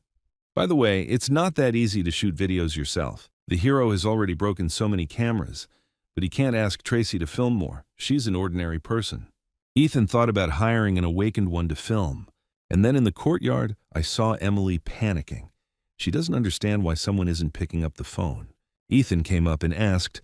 The girl said that she could not contact Cain. Yesterday, he entered the Dragon Turtle's dungeon and hasn't responded since. Emily already called the department and they said they recorded him coming in. Ethan reassures her that everything will be fine. There's no telling how long the hunt will take. The hero thought that maybe Cain just decided to knock out his squad to celebrate completing the dungeon. At 20 years old, this often happens. But Emily knows that her brother is not like that. Ethan reassures her, saying that he has super regeneration. But just in case, he would report it to the inspectorate. Emily thanked him and then quickly left. It's obvious that she's worried, but for now we'll have to wait. Meanwhile, Cain woke up tied up in some strange basement. He began to remember what had happened. He hired a squad and attacked the dragon turtles to help his sister. They went hunting, and then their squad mates invited them for a drink. They drank, and then Cain was kidnapped. Suddenly, a man in a white coat told them not to move. He made this chain on purpose. Even an S-class hunter can't break it. Cain asked what the man was trying to do. The man decided that since the boy was curious, he would tell. The crazy man asked the boy if he had ever heard of illegal awakenings. You could say it's because of the madman. However, they don't acknowledge his efforts and die. And the man just wanted to make them stronger. He screams that if you lose a lot of blood, you will die. If they cut off your limbs, you will die of pain. The man grabbed Cain by the face and said that he was different. Christopher Wang, a member of Pandemonium, is confident that the outcome will be different. It just has to be different. Ethan trains Stacy and teaches theory at the same time. Tai Chi is a skill based on the interaction of yin and yang. Yin and yang are diametrically opposed entities, like earth and sky. But even though they seem opposite, in fact, they are interconnected and dependent on each other. At first, Ethan tried to create a new style of fencing and teach it to Stacy. But first, he himself needs to understand what he can do, because he doesn't understand a word of what he says. So the hero's new goal is to learn fencing based on Tai Chi. This is a skill that will turn even a simple blow into art, especially since Stacy's ability is a sword master. And this will help her create her own sword technique. Of course, it can hardly be called Tai Chi sword, but no one can call themselves a master of fencing. Ethan thinks that he can develop his fencing to at least level 5. So he tells her to feel the interaction of yin and yang and try to translate it to herself and her sword, so she can easily repel the enemy's attack. However, Stacy says that it is very difficult. Ethan asks not to worry. In fact, without the skill of insight, he also understands little. But if the girl listens to his explanations, then she will succeed. Ethan will repeat it over and over until Stacy remembers it, so she doesn't have to worry. The hero decided that that was it for today and wanted to leave, when suddenly the girl said that she would resolve the issue within a month. It's about Ethan's request for a building permit. The hero awkwardly thanked her, but the girl said that there was nothing to thank her for yet. Just as Ethan thought, is it really true that even Korean laws don't apply to SH? Great, the building materials will be ready by the end of the month. Layla informed Cassie that Cain Rain was missing. The commander asked how it happened, but the assistant handed over a paper and told me to read this first. These are the names of those who were in the same squad with Cain on that raid. They are all illegal awakened. More precisely, these are hunters who are suspected of assisting illegal awakened, all except Cain. Cassie said that since they lured him in on purpose, there must be a reason. It must be his ability. Cain's skill is super regeneration. They say that even if you cut off his limb, he can restore it. So he was probably kidnapped for experiments on people. Meanwhile, in the dungeon, Ethan tried to contact Hercules, but he did not answer. The hero wanted to talk to him about video content. Ethan was so busy that he didn't have time to contact him. He even ignored a few important calls, hopes Hercules wasn't upset. Okay, Ethan decided that when he called, he would first talk to him about content. And as soon as the hero stood up, he was already surrounded by a crowd of rank B volcanic golems. Tai Chi of Jan Sanfen, a power that is diametrically opposed to the superpower of Hercules. There are 3 important elements in martial arts: the heart or soul, the energy or mana, and the body or physics. The politeness of Confucius's mind corresponds to the heart, and the mighty strength of Hercules is for the body, and the energy corresponds to the Tai Chi of Jun Sun Feng. Ethan focused and aimed a blow at the golem. The awakened used the power of mana. Mana is drawn from nature. This is the life force that is in every living being.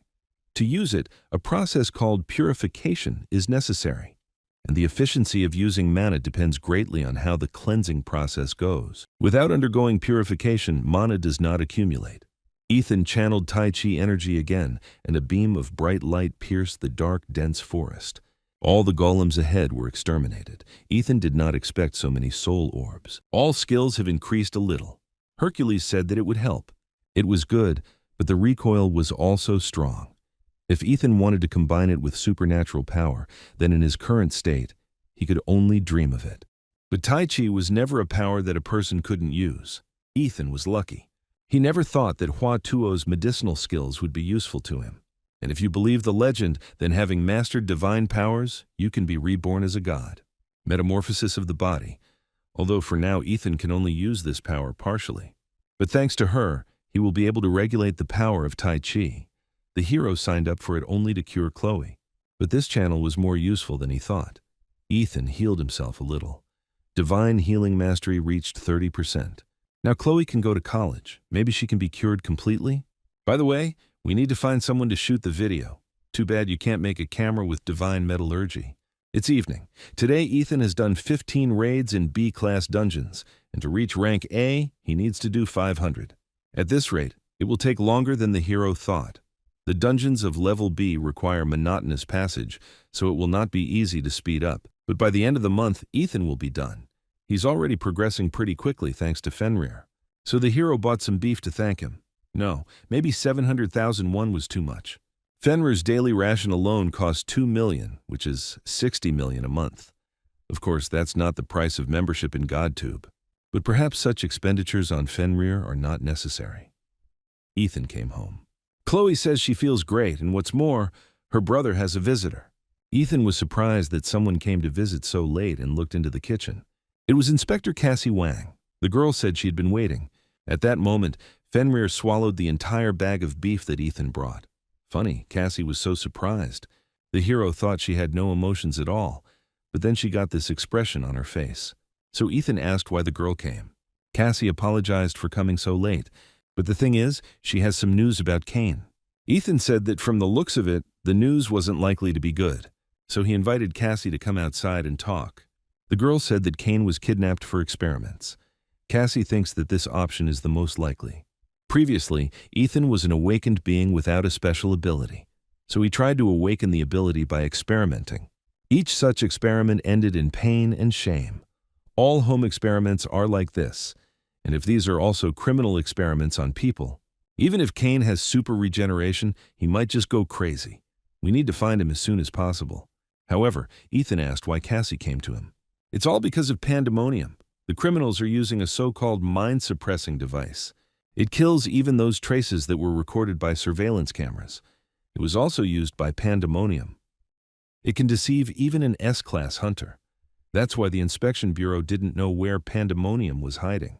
Not long ago, pandemonium and the entire criminal underworld in Seoul were eradicated thanks to one incident, suddenly, by someone unknown. In missing persons cases, there is what is called the golden time. And if it is a kidnapping, once the golden time is over, the chances of finding the person alive almost disappear. But the families of the missing don't know about it. They wait until the end. They hope that the person will definitely return someday. Cassie is the squad leader. Although she's currently ashamed and her pride is hurt, she asks Ethan for help. The girl tries so hard, although in fact Kane is nobody to her. Maybe it's because of insight. Ethan feels her emotions so well. Cassie is ashamed. She even stepped over her pride. The hero feels sorry for her. Besides, she's just asking like a human being. Ethan said that Chloe was home and asked to stay with her until he returned. The hero asked Fenrir to do him another favor. According to the information Cassie provided, it all started in the Dragon Turtle Dungeon, where Kane's last raid took place. The raid was 3 days ago. After the raid, he went out for drinks with the squad. The bar was the last place he was seen. Perhaps that was where the investigation should begin. Maybe we'll be able to find some trace, although even if there is a trace, it will be almost invisible. The reason Ethan came here is because of Fenrir's sense of smell. If there's even the slightest scent left, he'll smell it. Like back in the hospital, Fenrir smelled something. Maybe a magical trace, or maybe just a smell. Ethan isn't sure, but if he's right, the trail might be easier to find here than in the bar. Because more energy was manifested in the dungeon. Fenrir showed by his appearance that he had found it, and they went. Meanwhile, Christopher continued to torture Kane. Blood flowed like a river. The creepy experimenter said that the guy was actually the best option. Kane wonders how much longer he can bear this and if all this pain will ever end. He can't take it anymore. If only the boy could close his eyes and feel nothing. Christopher brings Kane to his senses and tells him that he can't die. After all, if he dies, his sister will replace him. His sister, the one and only. Kane asks weakly not to hurt his sister. Christopher says that if the boy dies, he will have no choice. After all, since they have the same blood, their abilities should be similar. Kane said his sister didn't have powers. Well, Christopher said he couldn't know for sure until he saw it and laughed. The guy has to hold on. We can't let that crazy guy get to his sister. So Christopher continued his brutal torture. Kane doesn't even know how much time has passed. If he dies like this, his sister will be in danger. No, he has to protect her, but he can't stand it anymore. At that moment, the basement wall shattered into small pieces. Ethan approached the guy and said that his sister was very worried. The hero sees that Kane is in very bad condition. Such wounds should not occur in a person with super regeneration. Although Kane's regeneration level is higher than that of Troll's, the damage clearly exceeded the permissible amount. In this state, the body is no longer important. Perhaps the guy has already gone crazy from pain. However, Ethan realized that no, when Kane weakly, inarticulately, but adequately responded to the words, perhaps he would still have time. While the hero is treating the guy, he asks him to be patient a little longer for the sake of his sister. Thank God Kane started to recover a little. He asked if his sister was okay. Christopher approached Ethan warily and asked who she was and how she got here. The madman started screaming that this was his personal place, only his. Ethan looked at the floor and saw a bunch of different body parts. It seemed like there were other people here besides Kane. It's hard to believe this guy did all this. It makes my hair stand on end. The hero asked the guy why he was doing this, and he suddenly calmed down and fell silent. Christopher realized that this was no ordinary guy. Kane tells Ethan to run away quickly. Christopher says our hero is not ordinary, but neither is he. They have amazing abilities. Christopher's body began to take on a horrific appearance. It turned into a huge lump of flesh and blood. So the guy asked what ability our hero had and what experiment they would conduct on him. Crossbreeding is the skill of crossing different plant species to produce one new species, and who is able to do it. However, the man who had the ability to crossbreed hated himself for having such a weak ability. He was going crazy and ended up doing something he shouldn't have. He began to experiment and crossbreed the awakened with each other, but it was not enough. He began to conduct all sorts of experiments on himself and became such a monster. The animal's tentacles began to reach towards Ethan. Kane screamed at him to run away. However, the hero said that it was creepy and beat off all the tentacles. A huge hole appeared in the body of the monster Christopher. However, he immediately began to recover. No, it can't be regeneration. Christopher laughed and muttered that it would be a great experiment. Ethan is incredibly strong, but he's still just a man. And Christopher says he is different, a being that is superior to humans. And weak humans will never reach his level. The monster's huge fist flew towards Ethan. Kane knew it was too late to run away, and Christopher punched the ground with great force. Kane thought it was the end, but our hero stopped the monster's fist. Christopher says that this is already funny. Some guy pushed him like his power contained an ogre skill. That can't be right. Ethan broke through Christopher's shield and hit him with his fist. Kane watches the painting and realizes that the real monster here is not a crazy experimenter. Christopher doesn't believe a human can do this. How can a human be so strong? Was the guy born with this ability? Christopher screams at our hero that he hates him. He hates him so much that he wants to kill him. Strong guys are always like this, Ethan said to stop. I asked why Christopher was doing this. Did he really want to become stronger? The guy said that our hero didn't know anything. He doesn't have the ability, so he has to. No one even knows how terrible he feels. I asked if Ethan even knew what it was like to be weak. Our hero was born strong. He would never understand it. How miserable and slavish the life of weaklings is. And the guys who were born with abilities had power from the very beginning. They didn't achieve it themselves. They didn't try. They only got their strength because they were born with it. And then they say, "You're so weak because you don't try." It's so disgusting. It's just infuriating. Everyone likes the strong. That's why Christopher wants to kill them all. Ethan came closer and said that he used to think that way too. He had recently asked what Hercules was thinking when he was doing the 12 labors. The 12 labors that made Hercules a great hero. I wonder if he was afraid. Hercules replied that he had tried to commit suicide at the time. Ethan initially thought it was a joke. However, in a fit of madness, Hercules killed his family.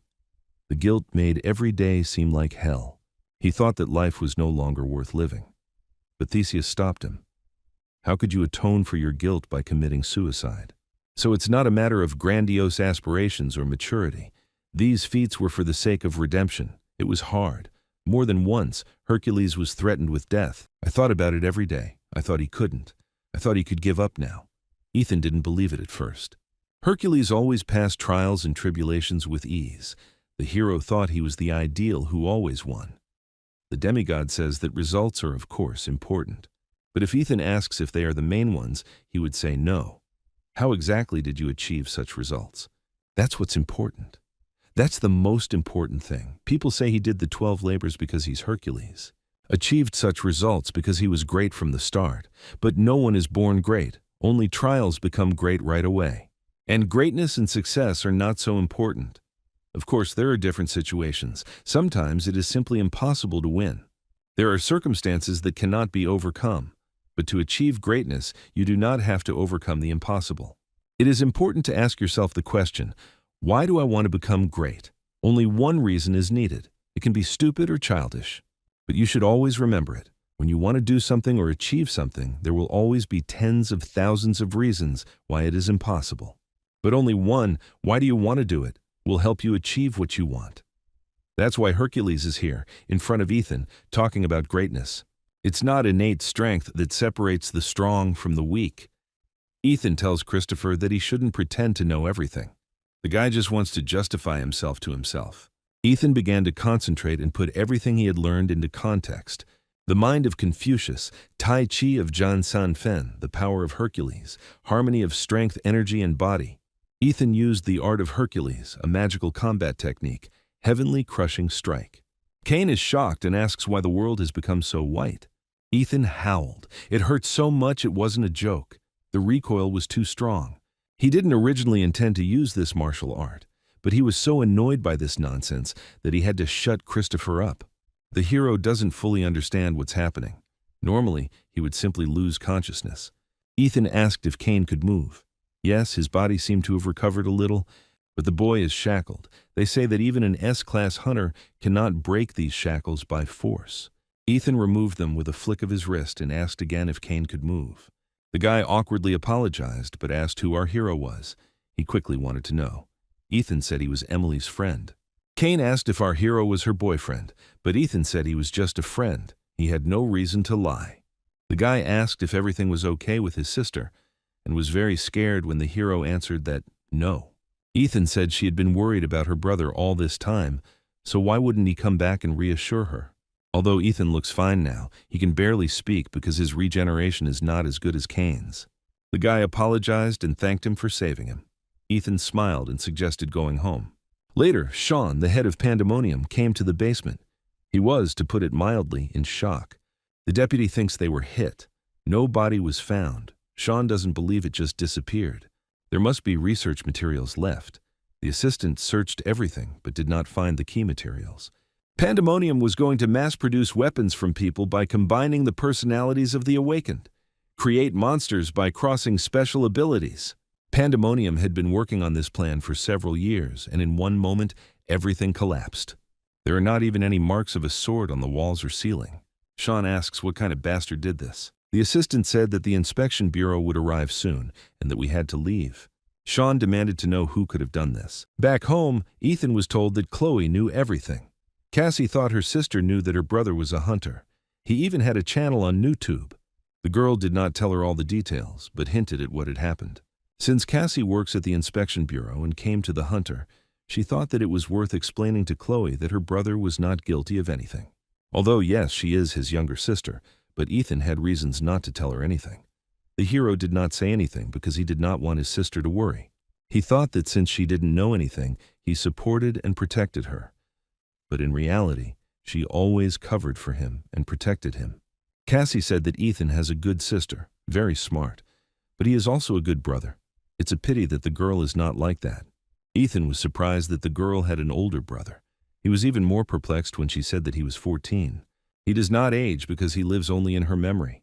Christopher, the ability to crossbreed the abilities of other awakened ones, has awakened in him. It seemed he had managed to attach other monsters to himself as well. Ethan was surprised that this was possible. Hercules said that abilities are unique, so how can you appropriate someone else's? Cassie responded that Ethan knew better if it was possible, but that it meant losing his own identity. Pandemonium planned to mass-produce such monsters. It's scary to imagine how many victims there would have been if their plan hadn't been thwarted. Cassie cannot speak on behalf of the Inspectorate Bureau, but personally, she would like to express her huge thanks to Ethan. Following the failure of the mass production of Pandemonium monsters, The Inspection Bureau launched a full-scale investigation. But this frightened the public, so the investigation was hidden from both the media and the world. Emily's younger brother returned safely to his sister, and Ethan continued raiding dungeons and improving his skill proficiency. It seems that neither mastery levels nor skills have been affected by the last battle. But Ethan destroyed all the equipment. Their cost will exceed the money from YouTube. How can he find someone who can film? Well, at least the memory card survived. The hero is glad that the video was not damaged. By the way, he thought that the competition for booking dungeons would be more serious. Ethan finally cleaned up his.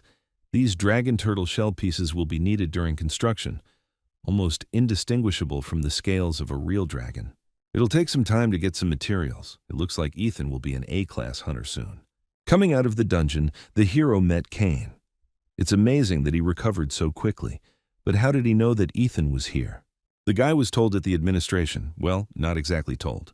There were no more dungeons to book, but Kane was given a list of all the cleared dungeons. And he looked for Ethan in all these dungeons. He thought he would wash away exhaustion. The hero asked why the guy didn't just call. Kane replied that he didn't know the number, although he could have asked his sister. The guy saw the light and said that Ethan was just a genius. Still, the hero asked why Kane was looking for him. His sister told him everything. He knows Ethan collects monster byproducts. He's the one who saved Kane's life, so the guy came to help. But the hero replied that he didn't need help. Kane was a B-class hunter. Ethan couldn't just exploit his talent. However, the guy wants to help the hero for free. He heard that the hero helped Emily. Ethan's eyes lit up. The hero refused because his sister was also helping. Kane stopped him and suggested going on a raid first and then making a decision. Kane has booked the Dragon Turtle dungeon. Ethan is shocked. The Dragon Turtle is so popular that it is impossible to get to. Did the guy kill someone for the reservation? Kane offered to go with them. He would prove that he could be useful, and everything they got would go to Ethan. It doesn't seem like the guy will be put off by a refusal, especially since if he gives everything they get, the hero has nothing to lose. Ethan looked at his broken camera and remembered that Kane was a B-tier hunter, but his regeneration was A+ class. Even if he suffers, he will recover, even from divine beings. So you don't have to worry about it during the fight. Ethan walked up to Kane, put his hand on his shoulder and asked if he knew how to operate a camera. So they immediately went underground. The hero thought it would be harder. Instead of breaking, the armor seems to disappear. Ethan doesn't understand what's happening. The last time he used the super permissive fist was to hunt a dragon turtle. But Taichi's true purpose was that the power dissolved into nothingness. Taichi nullified the hardness of the dragon turtle's armor. It fits perfectly with Ethan's skills. Hercules had good reason to recommend it. However, the scales crumbled in his hands. We need to adjust the power. By the way, Ethan asked his friend if the filming was going well. Kane nodded. But the guy was shocked that Ethan killed 20 dragon turtles in 1 minute. The hero said that Kane's salary would be 10 million won. But he won't get any bonuses for watching. Ethan said not to worry. There will be extra pay for working in dangerous conditions. Kane nodded and promised to try. After the raid, Kane sent the video to Tracy, who realized that the boss had hired a cameraman. Kane is surrounded by monsters and asks Ethan to leave it to him. The guy dodged it deftly, but still got a couple of bruises. The main thing is that he protected the camera. The monsters won't be able to deal with him that easily. Ethan gave him this camera. He will protect her even at the cost of his life. Kane tells a confused Ethan not to worry and just continue. The guy says he's so honored to be the cameraman. Tracy thinks the video could have been better. Later, Emily visited the forge. Ethan thought that she'd come to the seminar too, but she came for another reason. Kane told his sister everything. Ethan teaches him a lot. The hero replied that he does not teach. It's more like Kane is helping him, and the hero no longer has to worry about his camera breaking down. Even though Kane is not experienced from dungeons to collecting materials, he took all the worries upon himself. Still, Emily doesn't know how to thank Ethan for saving her brother. The hero replied that Kane was her family, so there was no need to thank him. Emily was confused. Ethan asked again because Kane was her younger brother. Emily blushed, and the hero thought that something was bothering her. The girl replied that everything was wrong. It's just that Kane is starting to call Ethan his son-in-law. It's so weird. Emily said it doesn't matter and ran away. The hero himself was left at a loss. In any case, Ethan will soon become a level A hunter. 100,000 subscribers are just around the corner. Almost all the necessary building materials have been collected, and the building permit is almost ready. Preparations for the construction of the house are coming to an end. Ethan came home, opened his phone, and saw that Hercules was offering a video call. That's right, the hero completely forgot. He was so busy these days that he ignored several calls from him and forgot to call back. Hercules must have been angry. He'd be lucky if not too much. Oh, Ethan's going to get it. The hero immediately answered the call. Hercules asks calmly if Ethan is there. It's been a while since we spoke. Everything seems fine. Maybe Hercules doesn't care? Hercules said that he was very worried and asked why the guy was acting like that. Wow, he's just furious. Ethan replied that there were important things to do. Hercules is offended, of course. Does the hero really not care at all? Ethan replied that he didn't do it on purpose. Things just keep falling apart. Well, of course, the great lord is very busy. Surely his affairs are much more important than Hercules. The demigod said his channel had 90 subscribers, but the guy said nothing. But didn't the number of subscribers increase to 100 after the last video? What was Hercules doing that the number of people dropped so much? Well, what happened, happened. Besides, Hercules had a long rest, and today they will train the whole body. The demigod said that if the guy is ready, then they will begin. Ethan did unreal exercises that he was already ready to go to the next world. And Hercules only commanded, saying, "Straighten your back, don't be lazy," and so on. What madness! The demigod shouted that it was impossible to slack off and that such push-ups did not count. There was no need to fool around all this time. So Ethan studied until the very night. The hero looked at his phone. Superpower mastery had only increased by 3%. Ethan feels another level of power, like something is rising up from within. However, it was clearly not strength. The hero can't do it anymore. No joke, he's going to die now. Is it better to use Tai Chi or just die? Hercules asked, who said it was okay to rest. Maybe Hercules should take up a sword. This training will kill him. Ethan can't feel his body anymore. This bastard is definitely going to kill him. Hercules said the real workout was just beginning. Now they'll do 3,000 burpees. Ethan, out of breath, suggested filming the content instead. So Hercules headed to the Egyptian pyramids. The Sphinx asked what he needed and why he came. It doesn't matter. The demigod came here to compete in riddles. But just asking riddles is not interesting. So Hercules suggests adding a new rule. That evening, Ethan challenges his friend to a riddle battle with the Sphinx.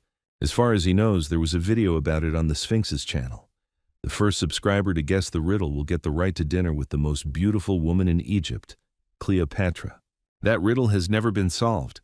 Hercules thought it was impossible. But was there anything impossible for him? Maybe that's the whole point. Hercules didn't quite understand. He asked if Ethan knew Thoth, the god of wisdom. Even he lost to the Sphinx. Although the Sphinx herself had lost to Oedipus long ago, she had not been defeated since. But Ethan said it was even better this way. If Hercules defeated the Sphinx, the audience would grow naturally. Hercules' eyes light up and he asks how to defeat her, but Ethan has no idea.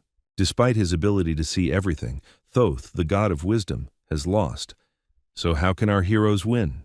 But their goal's not victory. Hercules doesn't understand it at all yet. Ethan says you don't have to win the fight. They're on YouTube. So all they have to do is present everything in the right light. Return to the present time. Hercules suggested to the Sphinx to add a new rule.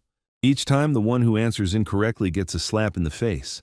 The Sphinx asks if Hercules really wants to die or if this is some kind of dirty trick. Why then? First she asks 2 questions. Hercules asks 1. Isn't that fair? If the Sphinx answers correctly, it will be able to hit him. Or is the Sphinx afraid of guessing wrong? She was silent for a couple of seconds and then agreed. Thought it was a great chance to beat up this muscular pig. Good choice. Well, Hercules tells her to ask 2 questions. So the first question, he was born in water. If he returns to water, he will die. He will come out of water, he will live. Who is this? Hercules thought and answered, a whale. But no, the correct answer is salt. The Sphinx was stunned. She wondered if she could hit him. He could tear her to pieces. Hercules asked if she was afraid to hit him. They had agreed. Oh, come what may, the Sphinx scratched his entire chest. Oh, Hercules felt it. The Sphinx ran back and shouted that they had agreed. Everything was according to the rules. He doesn't argue. He asked what the next question was. Great. Hercules didn't respond to the blow. The next riddle is lying on the ground and cannot be painted over, scraped off, or covered over. Hercules answered, sand, but the correct answer is shadow. Now the Sphinx will deal him a powerful blow. She scratched his body with even greater force. Now it's Hercules' turn. The Sphinx is secretly happy. All she has to do is give the correct answer to whatever riddle he asks. So here's the riddle. The Sphinx knows the centaur. When a centaur is expecting a child, which half of it has a belly? The Sphinx suddenly fell silent. Hercules asked if she really didn't know. The girl asked for a moment to think. The upper part of the centaur's body is human, and the lower one belongs to the horse. Both have organs that can make you pregnant. But which one? The Sphinx cannot believe that there is a question to which she does not know the answer. Hercules really wants to capture the moment. Well, he thinks, now it's his turn to hit. The Sphinx thought that she was finished. He would definitely finish her off. She answered that in both parts, and then Hercules said to hit him. If you don't know the answer, you get hit. Okay, he said it was a riddle, but he didn't say that he knew the answer to it. The Sphinx started to run away, begging for help. She doesn't want to clean up. Well, if she doesn't strike first, Hercules will strike himself. He used Hercules' magic. The second type is a super powerful fist of destruction. Ethan witnessed Hercules' perfect magic. It was awesome. Even watching it raises the level. And the number of views is normal. Instead of 90, there are already 783. Well, the video went well. Luna was told that Stacy was acting on behalf of a man named Ethan Carter. She brought his request to the principal. The woman was clearly shocked and looked at the guy's photo. Her niece asked for a favor for this man. The question immediately arises about what kind of relationship they have. The assistant can't say for sure, but Stacy spends 2 or 3 days a week with him. He thinks it's safe to say they're dating. Alone in the Hunters Guild headquarters, the moon fell into a precipitate. Her niece, who ignored celebrity and powerful heirs, is dating this guy. The girl has grown up. Luna, like her aunt, cannot remain idle. Hercules thanks Ethan. Thanks to him, he got 1,000 subscribers. Apologizes for being harsh. The hero was surprised that 300 more were achieved in one night.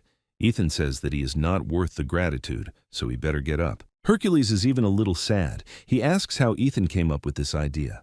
The hero said he would think of something. It just took a long time. Hercules is probably disappointed, so the path will stop bowing. The demigod cried out that it was only natural that the teacher who was building the house was busy. It was his fault that he was in a hurry and could not wait.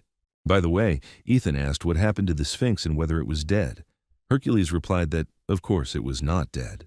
He begged for help so much that the demigod took pity on him, so he didn't use his full power and struck softly. Well, you could say that the Sphinx escaped from under Hercules' nose, but left something as a thank you. Hercules gave Ethan a subscription to the Sphinx channel. It was considered a gift to Hercules, but how could he use it? So I thought about my teacher, so here, I gave it to Ethan, so the hero can subscribe to one channel for free. Considering the fee, he will save tens, no, hundreds of billions of won. Isn't that a victory? The best gift. Hercules is glad that the teacher liked it, but the Sphinx gave him something else. He will give this to Ethan too. And then Hercules got a one-time ticket for dinner with Cleopatra. He heard she was a beauty. They say she was just like Aphrodite. So Hercules told Ethan not to be shy and to have dinner with her sometime. The hero sat down in a restaurant, ordered food, but the waiters looked at him strangely. How did this happen? Finally, Cleopatra came and greeted Mr. Ethan. A date with Cleopatra? Won't people think he's crazy? By the way, she is really beautiful. Confucius said that a gentleman values intelligence and does not pay attention to appearance, or is it her professionalism? From these thoughts, the skill of Confucius increased a little. Suddenly, Cleopatra leaned towards Ethan and proposed marriage. The hero wondered if she was even in her right mind. Cleopatra said that he looked like he thought she was crazy.